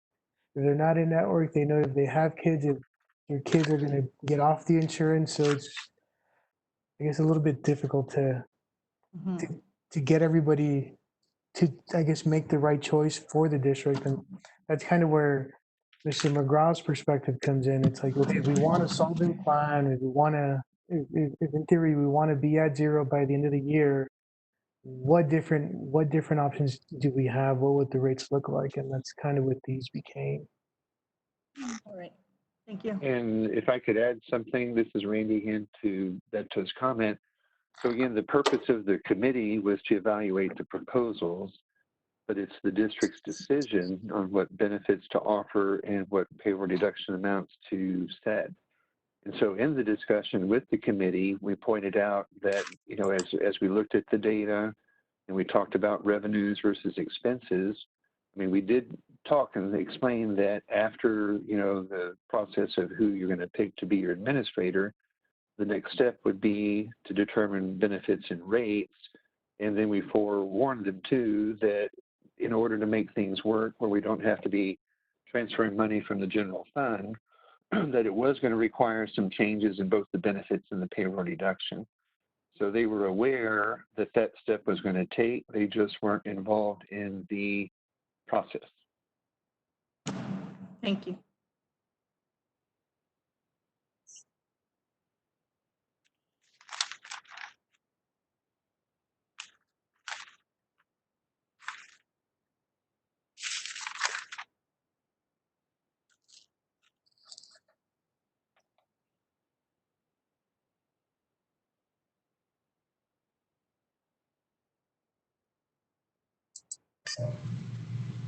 Ms. President, Mr. Rivas, so what are you all recommending of the four Mm, recommendation? That's our job, Bernie. Well, I just want to see what, in their opinion, I mean, me personally, I like A and B. Mr. McGraw, I guess if compared I to everybody would, else's rates, like how would, what would our best option be? I would recommend, just like the person that spoke before me, either option A or B. And the reason for that is during open enrollment, a lot of employees, I mean, this is a tough concept to grasp. You've offered the consumer-driven health plan for several years, but the enrollment hasn't grown much. So the message that they hear during open enrollment sounds something like this. I've got a really great idea. You switch to a plan with a really high deductible that has no copays. You pay everything up front till you reach your out-of-pocket limit. And that doesn't really sound like a great idea to anybody.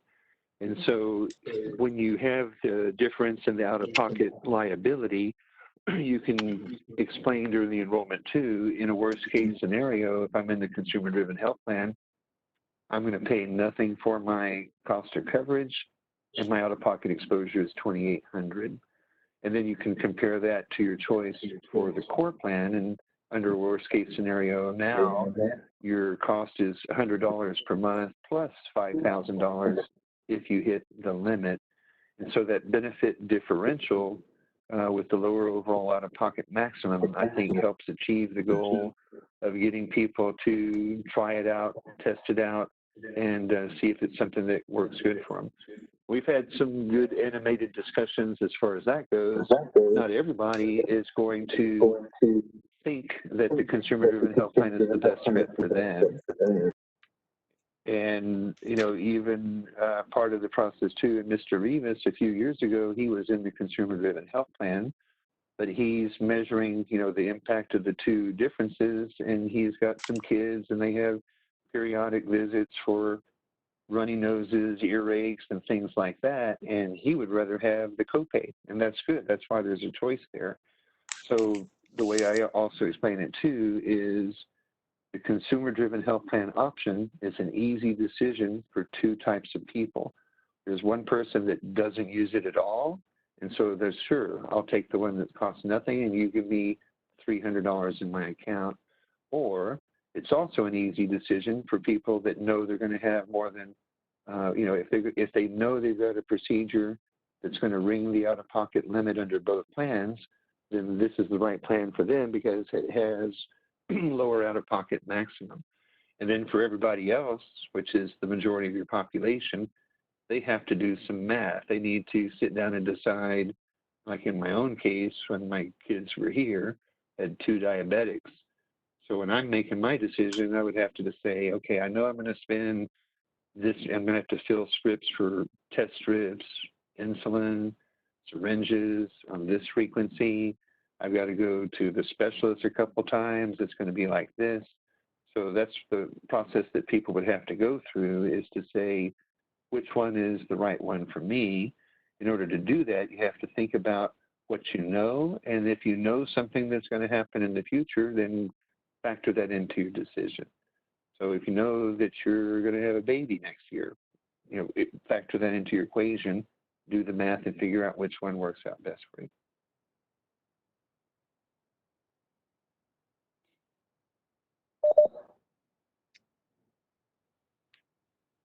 Anybody else want to say something?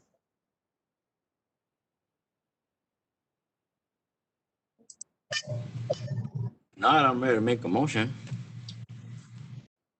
Well, I'm with you, Fernia. I was about to make the motion for Plan B, but I want to give everybody else the opportunity to say something. Copy that. I think that's fine as well.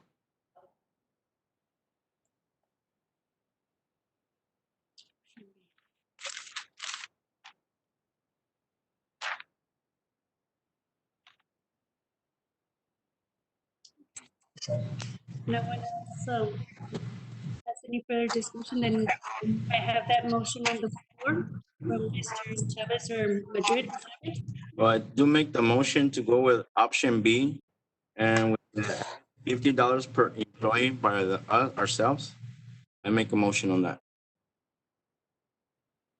Dollars employees. I second that. Okay, so we have a motion on the floor by Mr. Madrid and seconded by Mr. Chavez. Okay, and I will now take the poll. Mr. Madrid, Aye. Mr. Chavez, Aye. Mrs. Jaques, Aye. Mrs. Garcia, Aye. Mrs. Hernandez, Aye. Ms. Romero, Aye. Ms. Licon, aye. Motion carries. Okay. Now we will move on to item 4G. Consider impossible board action on approval of salaries for teacher and employees for the 2020-2021 school year, page 94 of your board book. Presenter, Mrs. Blanca Cruz, Human Resources Director. Good evening again, everyone. I will start with everything else except the teacher scale. I think we can go back and review that one. I do have the scenario ready for your review. I did want to make a note that as far as all the other pay scales are concerned, there were no changes made to any of those scales from the previous year. The only change that you'll see is on page, I believe it's 112, on the athletic trainer stipend. Throughout the years, we've had the athletic trainer stipend for $18,000. This individual has had teaching responsibilities. We recently have 2 vacancies for athletic trainers, and it is really hard to recruit a trainer that is also certified to teach. So we are proposing to have 2 stipends, one for $18,000, which will be no change from the previous year, for an athletic trainer that is also teaching, and then one for $9,000 for an athletic trainer that is not certified to teach, just so that we have that flexibility when we are recruiting athletic trainers. They are going to be wanting to be certified, so the incentive is once they're certified, they can make up to $18,000 as a stipend. So that's the only change as far as any of those scales are concerned. Are there any questions on any of those? And if there's no questions, I would like to go back to sharing my screen so that I can show you the teacher scale as we discussed earlier. I hope you can all see my screen. So starting at the 0 step, it would be 52,000. And then we made changes at the 5th year for 52,985. At the 10th year for 54,750, and then we kind of left the others the same as Mr. Madrid had requested.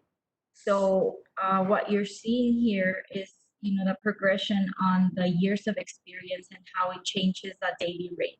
So you always, of course, want to see that increase from year to year. And then if I scroll down, this is what that looks like. So we will be tied with Anthony, number 4. And then right here at the 5th year mark, we're tied with Favens. And then we go to the 10 year. And I don't think that one changed. I kind of stay like in the middle at 5th place. And the other 2, as requested, we're left at the 5th and 4th as far as the ranking is concerned. So that's what we would be looking at just based on what I understood from the Board of Trustees. Are there any questions on this scale? Well, this is Fernie again. I think you got it. I think Yay! what I was looking for is what you just put out there. I'm not sure, Mr. Chavez, what's his thinking on that. No, thank you, Ms. Cruz. That's exactly what I was thinking also, that just to make sure that we're in the top 5, and I think that accomplishes that objective. How does the rest of the board feel? Yes, With both of you. yes, you're keeping us competitive as well. So thank you. Thank you, Ms. Yes. Cruz, for working those numbers quickly. Yes, thank you, Ms. Cruz. Oh, no problem. This is thanks to the work of the team because we have all the information that we need now, so we can do this a little bit quicker. So I appreciate all of them. So just so they know. And if no any more questions, then I would like to ask the board to approve the compensation plan as presented with. Ms. Blanca, Yes. I just wanted to make a note that it's 19 it's based on what we have compared with other districts in the 1920 pay scale. And so we'll make sure as an administration that we keep that in mind for when the scales start coming out for 2021. I just wanted to make that note. Thank you, Dr. Mesa. Yes, Dr. Mesa, that was our understanding that it's compared to what we know right now. And just like Mr. Madrid says, just so that we don't fall that behind, when next year comes around, we'll consider it again. So is this gonna be considered, this is Irene Hackes, is this gonna be considered like option 3?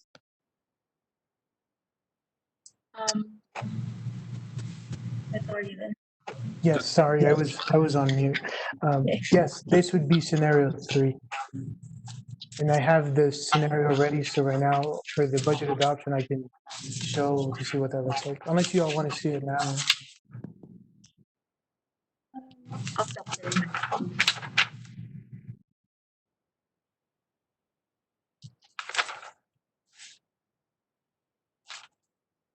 Beto, this is Mr. Chavez. Hey, can you just do me a favor and, you know how in scenario 3, we're going with scenario 3, right? Right.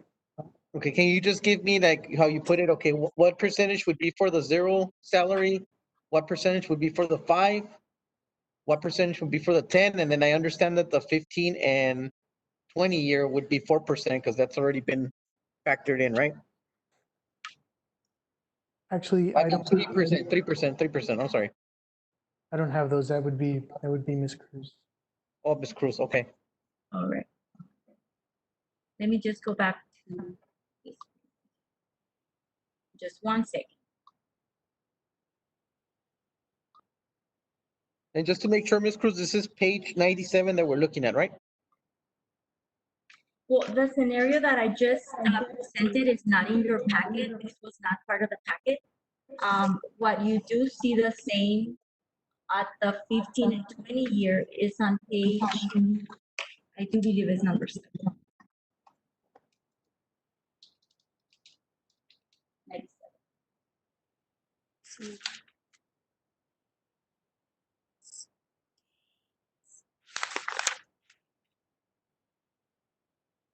Actually, page number 99 has the last 2 scenarios. The last 2, at the 15 year and at the 20 year, you're looking at a 2%. I just need to tell you on the others. Just 1 second.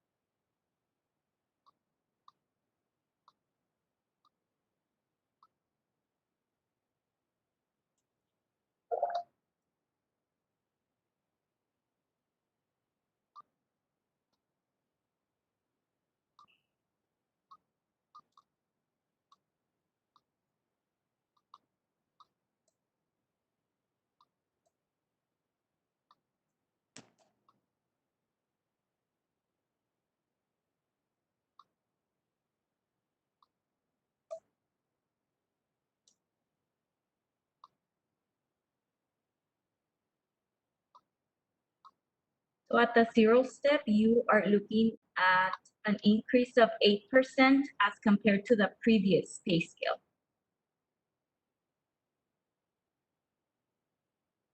At the 5th year mark, you're looking at a 4%.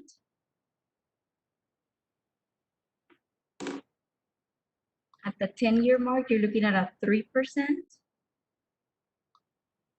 At the 15, you're looking at a 2. And same goes for the 20th year at a 2%. And this is all based, those percentages are increases from the prior year new teacher pay scale. Okay, that makes sense. And then you said that there'd be an equity adjustment for the teachers that are already on board, right? That is correct. I sent that number over to Mr. Rivas, and it's about 45, we're looking at between 45 and 50,000. For an Okay. equity adjustment. Thank you, Cruz. Ms. Cruz. You're welcome. Thank you.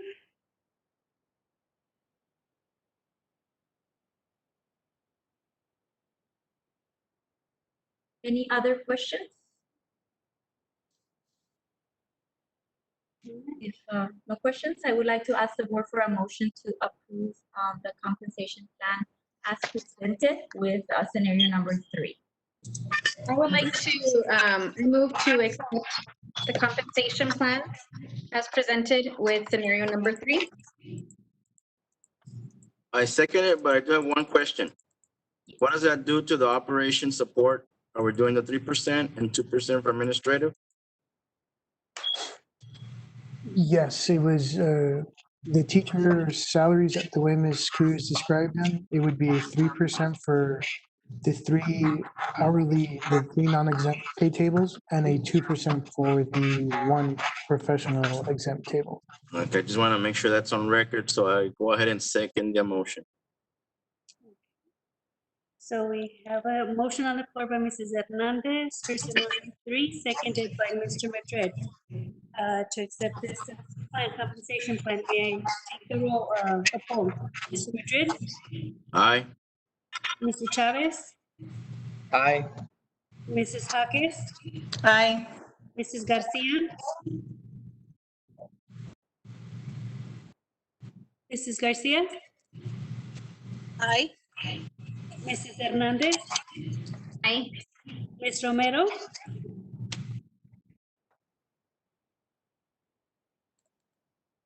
Ms. Romero. Internet's kind of slow on this side. Oh,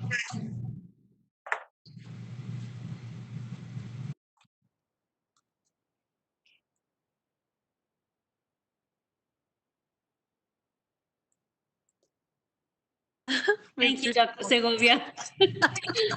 Well, I'll go ahead and make my vote. Aye. So we just need Ms. Romero. Tucson, you're on. Aye. Can you hear us? Yes. Yes. So Ms. Romero said aye. Motion carries. Madam President, Okay. Yes. I just want to say, I want to thank Ms. Cruz and they all did an awesome job as far as, you know what, when we get back to normal, that we're in the boardroom, you all need to have your laptops with y'all. Because you do all this figuring out while we're going through our meeting and you come up with answers within seconds. You guys did an awesome job. Thank you. Thank Yes, you. I thank appreciate you. it. Yes, great job. Thank I you. second that. Thank you. Thank you very, very much. Thank Okay. you. Ms. Licon, I'm so sorry if I may just add, I just want to thank the Board of Trustees on behalf of all employees. I know compensation is always something that employees worry about and keep, you know, if they're joining us tonight, I'm sure I speak for them, and thank you again for your work. We appreciate it. We're glad. Okay, we're very grateful. Thank you. Thank you all for all the work. Thank you. With that said, yes. With that said, there's a request for a recess of 5 minutes. So if we may please take a recess for 5 minutes, please mute your microphones, and we'll be back at 8:48, please. Thank you.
Ready.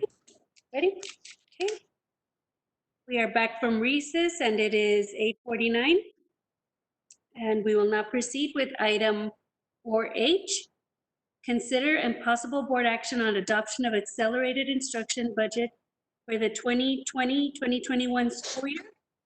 Page 118 of your board book, presenter, Mr. Norberto Rivas, Chief Financial Officer. Mr. Rivas?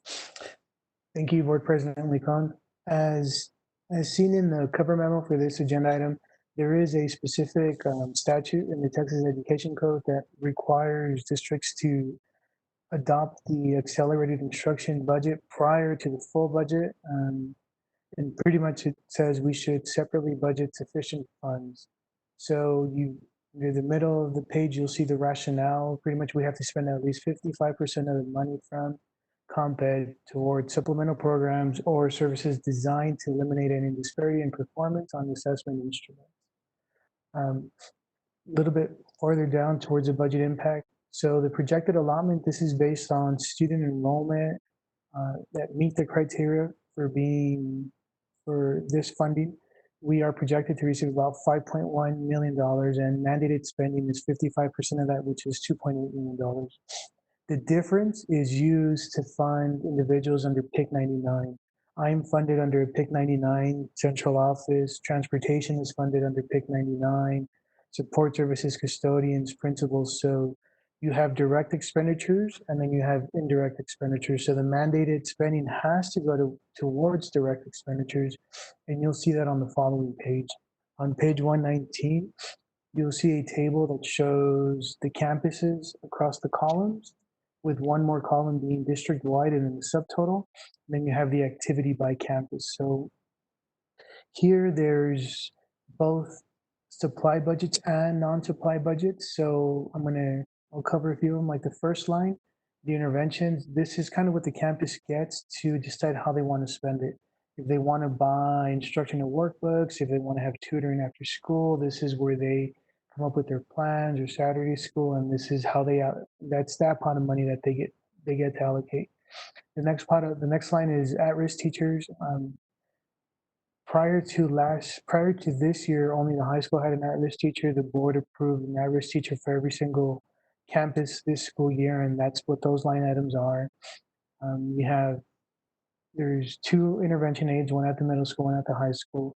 And then for summer school, you see all Ys, and then I have it under district-wide. So that's pretty much the money that kind of covers everybody for actual core instruction. And you have items like credit recovery classes, they're known as A+ or STAR Labs at the middle school. You have the DAEP program.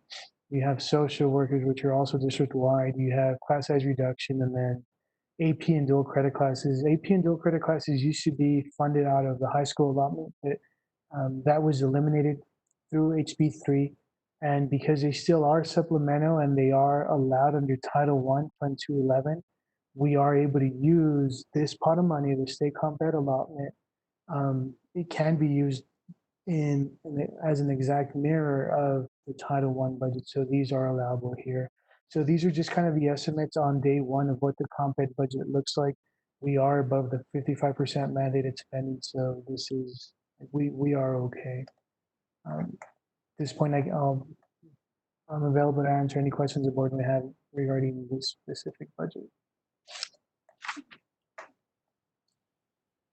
On the DAEP, are we still keeping 2 teachers Yes. in that classroom?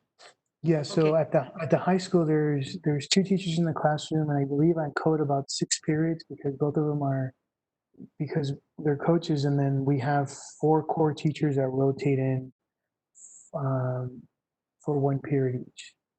So it's about a total of about one and a half FTEs, or almost 2 FTEs. But yeah, we still have two full-time teachers in the actual setting itself. Thank you.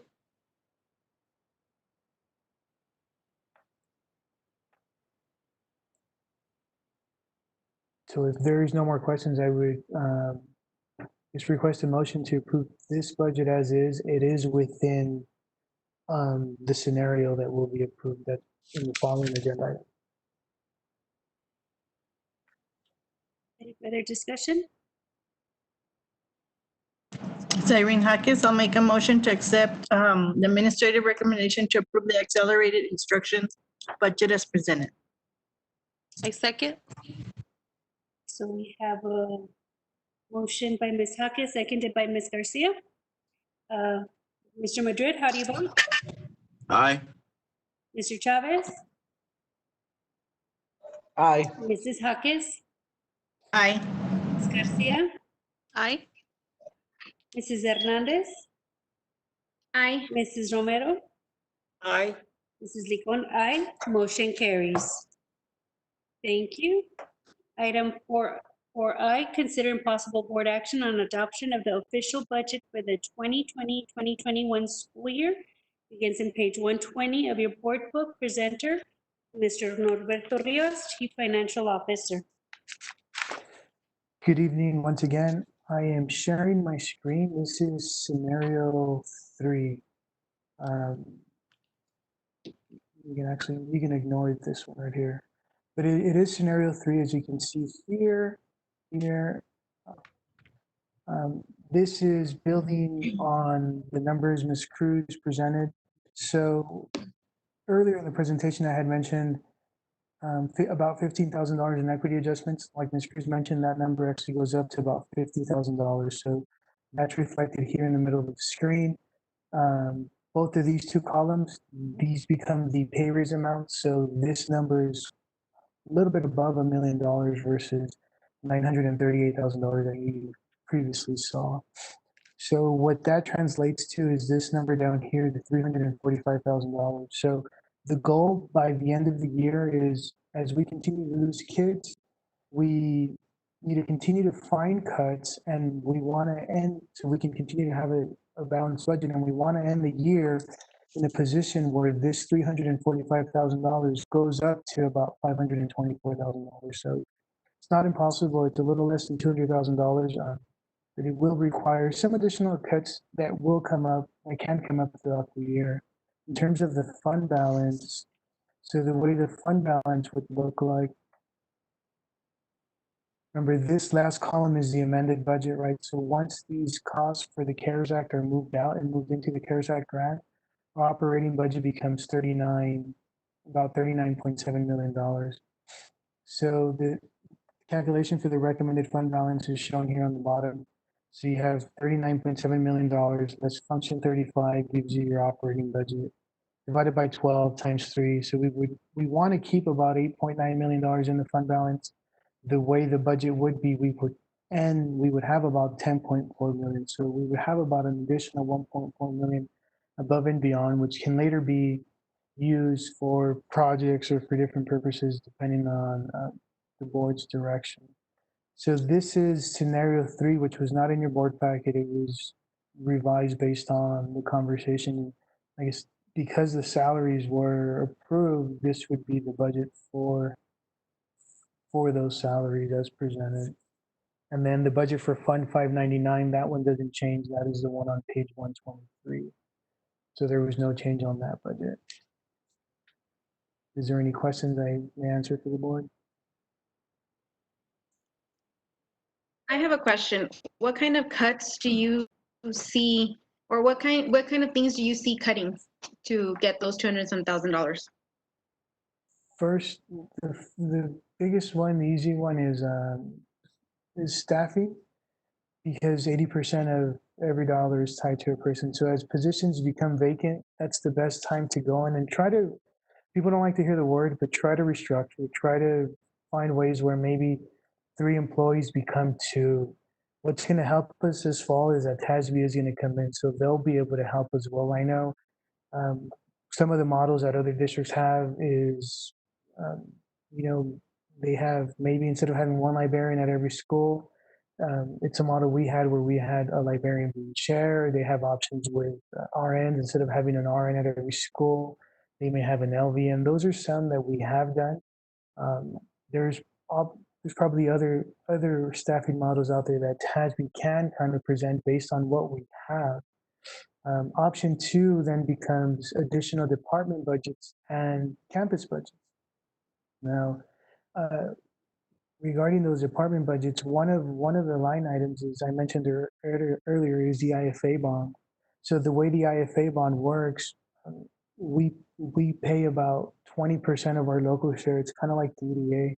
So by that bond defeasing at the end of next year, that's this $836,000 that you see. We receive about $600,000, $650, I believe it was, in state aid. You can see that in.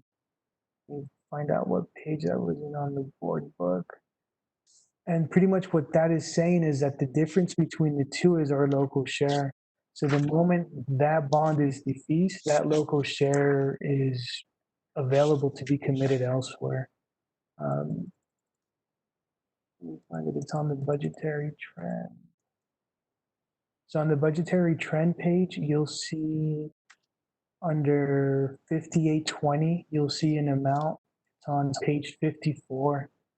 So on page 54, under 5820, the amount is $649,000. So that $649,000 is paying this $836,000. The difference is what we're paying out of the local share. So the moment this is paid off, then that difference comes into play. Another option for cutting is the workers' comp fund. So currently, the workers' comp fund works like the health fund. We charge a percentage, and those premiums get moved into the workers' comp fund.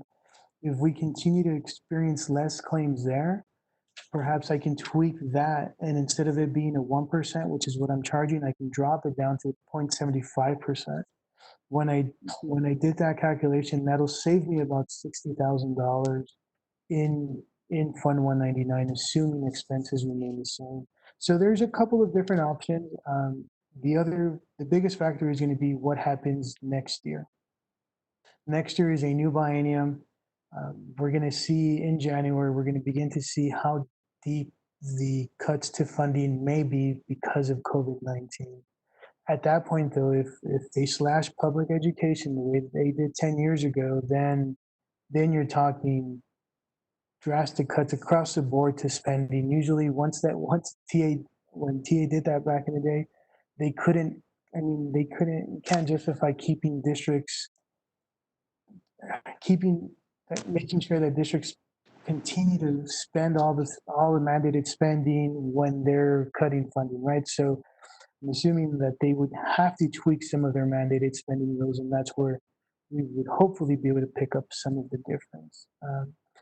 There was a savings in utilities this year because of the idea of ABC and having less rooms being used, having sections of the building closed off. By rekeying those, we are hoping on saving money there. So there's a lot. There's a lot of little ones, and hopefully I can pick up enough of those little ones to come up with the difference. Thanks, Beto. Thank you.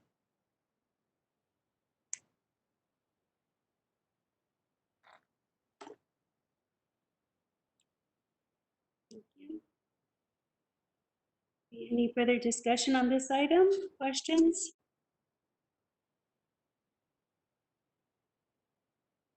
No? I may need to entertain a motion, please, then. For item 4I.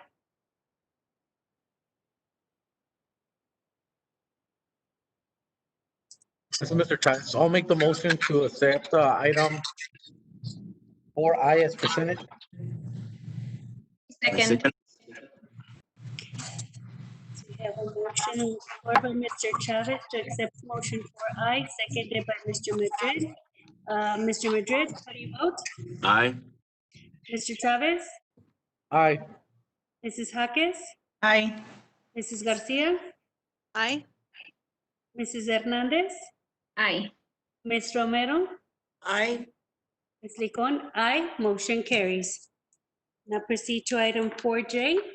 Discussion and possible action to approve board resolution regarding employee compensation during extended emergency closure of the district to remain closed for reasons of public health as the district prepares for student instruction and district operations for the 2020-2021 school year. Page 125 in our board book, and presenter is Mrs. Priscilla Mata, legal counsel. Good evening, Board President Licon, board members, and Dr. Mesa Chavez. I'm back with another board resolution for your consideration. As of June 11th, last Thursday, the Texas governor extended the emergency declaration for the state of Texas. So the state is still currently under this disaster declaration. What that means for school districts is that you're not quite back to normal operations, as is the case with San Elizario I.S.D. So you'll remember that the last board resolution that you approved basically approved pay for all your idle employees for the remainder of the 2019-2020 school year. And then also limited any premium pay for those employees who were expected to have any contact with the community, with students, with parents, and thus at risk of transmission of COVID-19. So all of that comes to an end on June 30th this month. So now that we're looking forward and looking at a new fiscal year effective July 1st, 2020, is the time to consider a resolution to basically approve, continue paying idle pay for any employees who normally work during the month of July. Again, it's your non-exempt employees that normally work during the month of July, but for COVID-19 will have to either work most of their time from home or won't be working at all due to the ongoing concerns of COVID-19. So this resolution does not include any premium pay, but what it does, it takes care of your non-exempt employees who, due to the public health concerns, would have to be idle, maybe not to the full extent of not working at all, but possibly being placed on modified schedules or being staggered or working in shifts is my understanding of some of the options that the district is considering. So certainly this resolution would assume that they're working their full 40-hour work week or whatever their normal work hours are, so that come time for everyone to come back full steam, they're still with the district and they've been taken care of during the closure. And for this one, board members, I just wanted to note there's an effective date. So basically this resolution would be in effect July 1st, but there's no end date necessarily. The way that the resolution is phrased, and basically would end whenever the district closure ends, but I don't have an end date for you. I don't think anyone does. We'll be learning more from TEA and from the governor in the coming weeks. What I do want to note is that the governor's extended disaster declaration is good for 30 days. So he's already done this 3 times. The emergency declaration, I believe, was March 13th that Governor Abbott made that declaration. Every month he goes back and he extends it.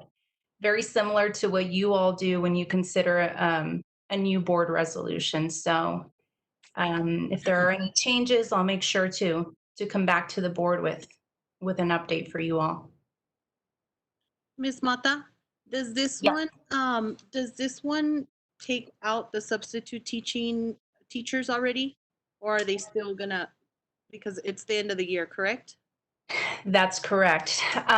So that was going to be the difficult part, is how do you pay substitutes now that you're starting your new fiscal year? And this was different. This was not the case when the closures happened, because you did have substitutes who couldn't work, their assignments were canceled. But now moving forward, this is a resolution that includes only your current full-time and part-time employees. Yes. Okay, that was it. Thank you, Ms. Mata. Are there any other questions? Well, I have a comment. The board item, to approve the board item, we have to read the whole I can read it for you, Mr. Madrid. Because you wrote a book there. I've been accused of that before. My apologies. And you know what? You made me think of something else. One other note, because I included in your board packet a resolution for your consideration. But when I first drafted that resolution, the governor had not yet extended the disaster declaration. So I will be making that revision before it is sent out to President Licon and also to Mr. Madrid for signature. The other thing was that the resolution notes that the district's closure has been extended, and I misstated it. I misstated the closure. The closure is basically effective until your superintendent ends the closure. So there's no further action needed on the district's behalf. It's been closed and it remains closed, and we're looking for additional guidance from the state and TEA to determine when that closure can be lifted. So again, as soon as I have any updates, I'll be sure to inform the district and the board for your knowledge and any consideration that's needed. Thank you, Ms. Mata. And I'd also like to reassure the board that we continue to work with the cabinet team and the leadership team, working with, as supervisors of the different individuals in the district who are responsible for duties that do need to be completed, ensuring that that is taking place. And so I just wanted to reassure the board that we will be ready to start. There's a lot of planning going on, and as we advance closer, hopefully things get clearer. But I just wanted to reassure the board that we will continue to get the work done for the district. Ms. Licon, I would like to make a motion if there's no discussion. Okay. Ms. Garcia. Second. The motion to approve board resolution regarding employee compensation during the extended emergency closure of the district to remain closed for reasons of public health as the district prepares for student instruction and district operations for 2021 school year. And a second. I second it. Madrid. Okay. So then I will now take the poll. Mr. Madrid, Aye. Mr. Chavez, Aye. Mrs. Jaques, Aye. Mrs. Garcia, Aye. Mrs. Hernandez, Aye. Ms. Romero, Aye. Ms. Licon, aye. Motion carries. Okay. Thank you. Thank you, Ms. Mata. Thank you. Okay, we'll proceed to item 5, reports, information, and presentation. This is only a report for you all or information. Do you have any questions? Does anyone have a question on that item? No? No. Okay, so there are no further questions or discussions. I'll move on to item 6, executive session. The board will enter into a closed meeting to discuss personnel matters, to consult with attorney, to discuss real estate matters, to consider recommendations for hiring of personnel or termination of personnel and other personnel matters under section 551.071, 551.072, and 551.074 of the Texas Government Code. Item 6A, discussion regarding administration's recommendation for the principal position at San Elizario High School. Presenter will be Dr. Ginny Mesa Chavez, Superintendent. 6B, discussion regarding administration's recommendation for the assistant principal's position at San Elizario High School. Presenter Dr. Ginny Mesa Chavez, Superintendent. 6C, discussion regarding payment of supplemental duty stipends and possible disruption to sports and activities due to COVID-19. Presenter, Mrs. Priscilla Mata, Legal Counsel. And we're going into executive session at 9:13. Please call in to the number that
Yes. Okay. Yes. It is 10:16 p.m. The board will return to open session to take possible action on the matters discussed in executive session. Item 7A, discussion and possible action to approve administration's recommendation for the principal position at San Elizario High School. The floor is open for discussion. If there's no discussion, I'd like to approve the, was there discussion? I'm sorry. No, I just wanted to say good luck to the next high school principal.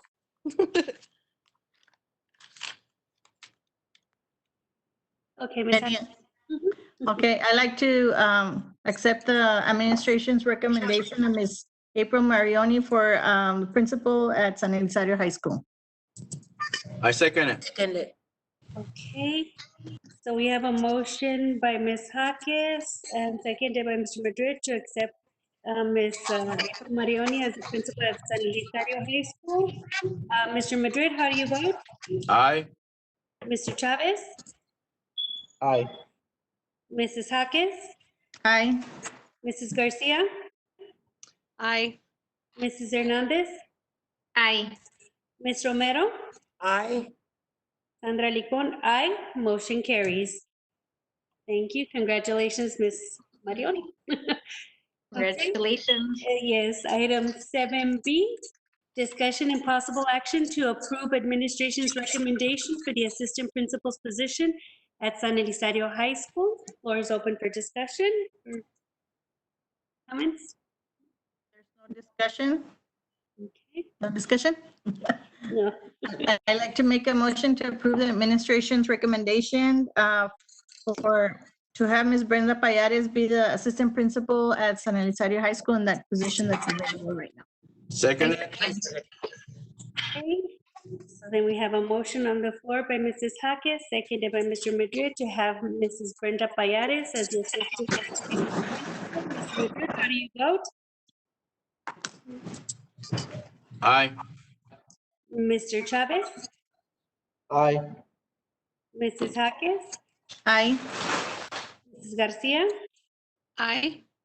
Mrs. Hernandez? Aye. Ms. Romero? Aye. And Mrs. Licon, aye. Motion carries. Congratulations, Mrs. Payares. Okay.